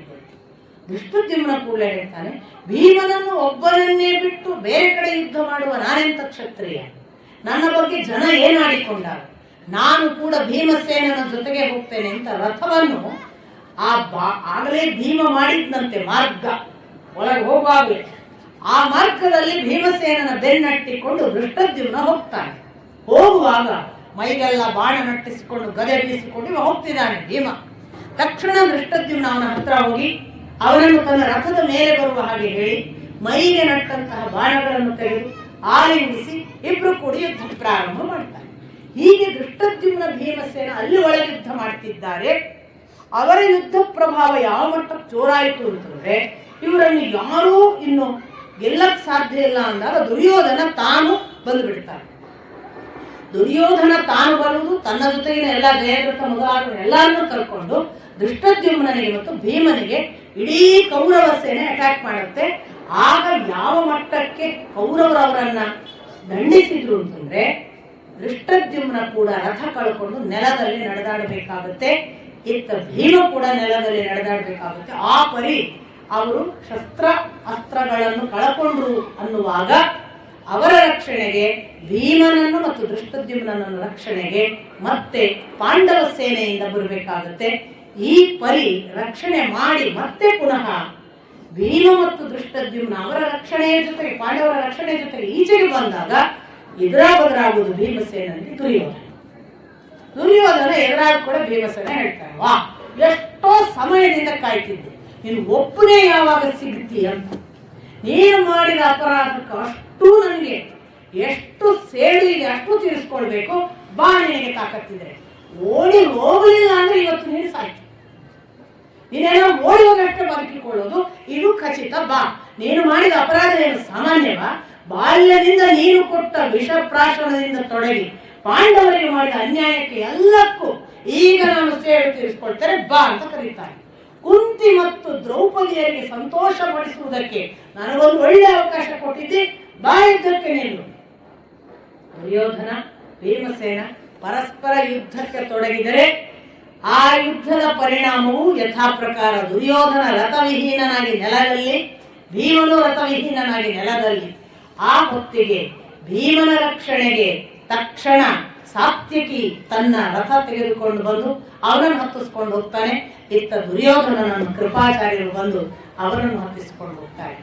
ಆ ದಿನ ಒಂದು ವೇಳೆ ಭೀಮ ಮತ್ತು ದುರ್ಯೋಧನ ಮುಖಾಮುಖಿ ಹಿಂತಿರುಗಿ ಯುದ್ಧದಿಂದ ಪಲಾಯನ ಮಾಡದೆ ಹೋಗಿದ್ದಿದ್ರೆ ಒಬ್ರು ಯಾರೋ ಕಲಾಸ ಅನ್ನುವ ಹಾಗೆ ಇತ್ತು, ಅಥವಾ ಭೀಮಸೇನ ಮುಗಿಸಿಯೇ ಬಿಡ್ತಾನೆ ದುರ್ಯೋಧನನನ್ನು ಅನ್ನುವ ಮಟ್ಟದ ಯುದ್ಧ ಪ್ರಭಾವವನ್ನ ಅವತ್ತು ಭೀಮಸೇನ ತೋರಿಸಿದ. ಅದು ಆ ದಿವಸದ 6ನೇ ದಿವಸದ ಯುದ್ಧ. ಅಷ್ಟಾದ ಮೇಲೆ ಪಂಚ ಪಾಂಡವರ ಉಪಪಾಂಡವರು ಘಟೋತ್ಕಚ, ಅಭಿಮನ್ಯು, ಕೇಕಯರಾಜರು ಇವರೆಲ್ಲ ಸೇರಿಕೊಂಡು ಸುಮಾರು ಜನರನ್ನ ಕೌರವ ಸೇನೆಯಲ್ಲಿ ನಾಶ ಮಾಡ್ತಾ ಬರ್ತಾರೆ. ಆ ದಿವಸದ ಸಂಜೆಯವರೆಗೂ ಕೂಡ ಆ 12 ಜನರು ಅಂತ 5 ಜನ ಕೇಕೆಯ ರಾಜರು, ಉಪಪಾಂಡವರು 5 ಜನ, ಅದರ ಜೊತೆಗೆ ದೃಷ್ಟಕೇತು ಮತ್ತು ಅಭಿಮನ್ಯು ಇವರು 12 ಜನ ಯಾವ ಮಟ್ಟಕ್ಕೆ ಕೊಲ್ತಾ ಹೋಗ್ತಾರೆ ಅಂದ್ರೆ ಕೌರವ ಸೇನೆ ತಾವು ಇನ್ನು ಅಸ್ತಿತ್ವ ಕಳ್ಕೊಳ್ತೇವೇನೋ ಅನ್ನುವ ಹಂತ ಬಂದಾಗ ಮತ್ತೆ ಯಥಾ ಪ್ರಕಾರ ಇವರ ಬಾಲಿಷ್ಠ್ಯದ ಮುಂದೆ ನಾವು ಹೆಚ್ಚು ಹೊತ್ತು ನಿಲ್ಲೋದು ಬೇಡ, ಇದು ಸೂರ್ಯಾಸ್ತಕ್ಕೆ ಒಳ್ಳೆಯ ಘೋಷಣೆ ಮಾಡುವ ಸಮಯ, ಯುದ್ಧ ವಿರಾಮ ಘೋಷಿಸೋಣ ಅಂತ ಅವತ್ತು ಕೂಡ ಒಂದು ದೃಷ್ಟಿಯಿಂದ ಸೋತರೂ ಕೂಡ ಗನಿಷ್ಠವಾಗಿ ಲೆಕ್ಕ ಹಾಕಿದರೆ ಒಬ್ಬ ವ್ಯಕ್ತಿಯ ಸಾವು ಆಗಲಿಲ್ಲ, ಆದರೆ ಸೋತದ್ದಂತೂ ಘಟನೆಯಾಗಿ ಕಾಣಿಸ್ತದೆ. ಅಂತ ಘಟನೆಯನ್ನ ಮತ್ತೆ ಮರುಕಳಿಸದ ಹಾಗೆ ಇವತ್ತು ಬೇಗ ಮುಕ್ತಾಯ ಮಾಡೋಣ, ನಾಳೆ ನೋಡೋಣ ಮುಂದಿನ ಸ್ಥಿತಿ ಏನು ಆಗುತ್ತೋ ಹಾಗೆ ಅಂತ ಹೇಳಿ ಭೀಷ್ಮಾಚಾರ್ಯರು ಮತ್ತೆ ಯುದ್ಧ ವಿರಾಮ ಘೋಷಿಸಿದಾಗ 6ನೇ ದಿನ ಮುಗಿತದೆ. ಹೀಗೆ 6 ದಿನಗಳ ಯುದ್ಧದಲ್ಲಿ ಒಂದು ಕಡೆ ಪ್ರಥಮ ದ್ವಿತೀಯದಲ್ಲಿ ನಮಗೆ ಪಾಂಡವರು ಸೋತು ಕೌರವರ ಮೇಲ್ಮೈಯಾದ ಹಾಗೆ 3, 4, 5, 6 ಈ ದಿನಗಳನ್ನು ನೋಡಿದರೆ ಒಂದು ದೃಷ್ಟಿಯಿಂದ ಒಂದು ಸಲ ಪಾಂಡವರ ಮೇಲ್ಮೈ, ಮತ್ತೊಮ್ಮೆ ಕೌರವರು, ಮತ್ತೆ ಪುನಃ ಪಾಂಡವರು ಮತ್ತು ಕೌರವರು ಈಕ್ವಲ್, ಹೀಗೆ ಫಲಿತಾಂಶವನ್ನು ಕೊಟ್ಟು ಅಂದಿನ 6 ದಿನಗಳ ಯುದ್ಧ ಮುಗಿತದೆ. 7ನೇ ದಿನಕ್ಕೆ ಮತ್ತೆ ಸಿದ್ಧರಾಗುವ ಒಂದು ಸಂದರ್ಭದಲ್ಲಿ ಅವರು ರಾತ್ರಿ ನಿಶ್ಚಿಂತೆಯಿಂದ ಮಲಗ್ತಾರೆ. 6ನೇ ದಿನ ಯುದ್ಧ ಪ್ರಾರಂಭ ಆಗುವುದು ಹೇಗೆ ಅಂದ್ರೆ ನೋಡಿ, ಭೀಷ್ಮಾಚಾರ್ಯರು ಇಡೀ ಕೃಷ್ಣನ ಕಥೆ ಹೇಳಿದ್ದಾರೆ. ಕೃಷ್ಣ ಅಂದ್ರೆ ಯಾರು, ನೀನು ಯಾಕೆ ಅವನನ್ನು ನಂಬಬೇಕು, ಅವನಿಗೆ ಸಮರ್ಪಿಸಿಕೊ ಹೇಳಿದ್ಮೇಲೆ ಅವನು ಗಾಢ ರಾತ್ರಿ ಮಲಗಿ ನಿದ್ರೆ ಮಾಡಿದ ಅಂತ. ಅವನು ಎದ್ದು ಕೂಡಲೇ 5ನೇ ದಿನ ಫಸ್ಟ್ ಹೋಗಿ ದ್ರೋಣರನ್ನು ಭೇಟಿಯಾಗಿ, ನನಗೆ ಸಂಪೂರ್ಣ ಭರವಸೆ ಇದೆ, ನೀವು ಮತ್ತು ಭೀಷ್ಮಾಚಾರ್ಯರು ಮನಃಪೂರ್ತಿ ಯುದ್ಧ ಮಾಡಿದರೆ ನಾವು ದೇವತೆಗಳನ್ನು ಎದುರಿಸುತ್ತೇವೆ, ನೀವು ಯುದ್ಧ ಮಾತ್ರ ಮನಸ್ಸಿಟ್ಟು ಮಾಡಿ, ನಿಮಗೆ ಮಂಗಳವಾಗಲಿ ಅಂತ ಪ್ರಾರಂಭ ಮಾಡ್ತಾನೆ. ಅರ್ಥ, ಕೃಷ್ಣ ಸುಳ್ಳು, ಭೀಷ್ಮಾಚಾರ್ಯರ ಮಾತು ಸುಳ್ಳು, ಇವರ ಹತ್ರ ಮಾತಾಡುವುದೇ ಸುಳ್ಳು, ದ್ರೋಣರಿಗಾದ್ರೂ ಹೇಳೋಣ ಅಂತ. ಪರಿಣಾಮ ಏನು ಅನ್ನೋದಕ್ಕೆ ಅಷ್ಟು ಕೇಳಿದ್ದರ ಪರಿಣಾಮ ಭೀಷ್ಮಾಚಾರ್ಯರು ಸುಳ್ಳು, ಕೃಷ್ಣ ಸುಳ್ಳು, ಅವರಿಗೆ ಹೇಳುವುದು ವ್ಯರ್ಥ, ಇವರಿಗೆ ಹೇಳೋಣ ಅಂತ ದ್ರೋಣರಿಗೆ ಹೇಳುವುದರ ಮೂಲಕ 5ನೇ ದಿನದ ಯುದ್ಧವನ್ನು ಪ್ರಾರಂಭ ಮಾಡಿದ್ದ. ಹಾಗಾಗಿ ಎಲ್ಲಿಯೂ ಕೂಡ ಕಡೆಯ ದಿನದವರೆಗೂ ಕೂಡ ದುರ್ಯೋಧನ ಬದಲಾಗಲ್ಲ, ಅದನ್ನು ಗಮನಿಸಬೇಕು. ಇನ್ಫ್ಯಾಕ್ಟ್ ಇನ್ನು ಮುಂದೆ ಕೂಡ ಸಾಕ್ಷಾತ್ ಕೌರವ ಪಕ್ಷದವರೇ ಯುದ್ಧ ನಿಲ್ಲಿಸೋಣ ಅಂದ ಘಟನೆ ಕೂಡ ಬರುತ್ತೆ. ದುರ್ಯೋಧನ ಸಾಕು ಮಾಡೋಣ ಅಂತ ಅಲ್ಲೂ ಕೂಡ ಬದಲಾಗಲ್ಲ. ಕೊನೆಯ ದಿನ ತೊಡೆ ಮುರಿದುಕೊಂಡು ಬಿದ್ದಾಗಲೂ ದುರ್ಯೋಧನ ಬದಲಾಗುವುದಿಲ್ಲ. ಅದನ್ನೇ ಕೆಲವು ಜೀವ ಸ್ವಭಾವ ಏನು ಮಾಡಿದರೂ ಬದಲಾಗುವುದಿಲ್ಲ ಅನ್ನುವ ಒಂದು ನಿತ್ಯ ನಾರಕಿಗಳು ಅನ್ನುವ ಒಂದು ಉದಾಹರಣೆಯನ್ನ ಮಧ್ವಾಚಾರ್ಯರು ಕೊಡ್ತಾರಲ್ಲ, ಅದಕ್ಕೆ ಬಹಳ ಅದ್ಭುತವಾದ ಉದಾಹರಣೆ ಈ ದುರ್ಯೋಧನ. ಅವರು 2 ಸಾಧ್ಯತೆಗಳನ್ನು ಮಧ್ವಾಚಾರ್ಯರು ಹೇಳ್ತಾರೆ. ಒಂದು, ಸ್ವಭಾವ ಜೀವ ಕಂಡುಕೊಂಡೇ ಬರುತ್ತೆ, ಅದು ನಮ್ಮಲ್ಲಿ ಇರುತ್ತೆ, ಬದಲಾಗಲ್ಲ. ಇನ್ನು ಅದನ್ನು ಬದಲಾಯಿಸುವ ಒಂದು ಸಾಧ್ಯತೆಯನ್ನು ಕೂಡ ಉಲ್ಲೇಖ ಮಾಡ್ತಾರೆ, ಪುರುಷ ಪ್ರಯತ್ನ ಅಂತ. ಪುರುಷ ಪ್ರಯತ್ನದಿಂದ ಜೀವನು ತನ್ನ ಸ್ವಭಾವವನ್ನು ಬದಲಾಯಿಸಿ ತುಂಬಾ ಅಭಿವೃದ್ಧಿಯೂ ಆಗಬಹುದು. ತುಂಬಾ ಅಪರೂಪ, ಅದಕ್ಕೆ ಭಗವಂತನ ಅನುಗ್ರಹ ಬೇಕು, ಪುರುಷನ ಸಾಕಷ್ಟು ಪ್ರಯತ್ನ ಬೇಕು. ಇದು 2 ಇದ್ದಾಗ ಜೀವ ಸ್ವಭಾವ ಬದಲಾಗಬಹುದು. ಆದರೆ ಪುರುಷ ಪ್ರಯತ್ನ ಸಾಕಷ್ಟು ಬಲ್ಲವರಿಂದ ಕೇಳಿ ಏನು ಮಾಡಿದ್ರು ಜೀವ ಸ್ವಭಾವ ಬದಲಾಗದೆ ಅವರು ಹುಟ್ಟಿದಾಗ ಹೇಗೆ ಅದಕ್ಕೆ ಬಂತು ನೋಡಿ, ಗಿಡವಾಗಿ ಬಗ್ಗದ್ದು ಮರವಾಗಿ ಬಗ್ಗಿದ್ದೆ ಅಂದ್ರೆ ಹುಟ್ಟುವಾಗ ಹೇಗೋ ಅವ್ರ ಕಡೆಯವರೆಗೂ ಹಾಗೆ. ಆಮೇಲೆ ಹುಟ್ಟಿನ ಗುಣ ಸತ್ತರೂ ಬಿಡದು, ಇದೆಲ್ಲ ಬಂದದ್ದು ಈ ಕಾರಣಕ್ಕೆ ಅಂತ. ಹುಟ್ಟು ಗುಣ ಸತ್ತರೂ ಬಿಡದ ಒಂದು ಮಾದರಿಯಾಗಿ ದುರ್ಯೋಧನ ಉಳಿತಾನೆ. ಮುಂದೆ 7ನೇ ದಿನ ಏನಾಯ್ತು ಅನ್ನೋದನ್ನು ನಾಳೆ ನೋಡೋಣ. ನಮಸ್ಕಾರ.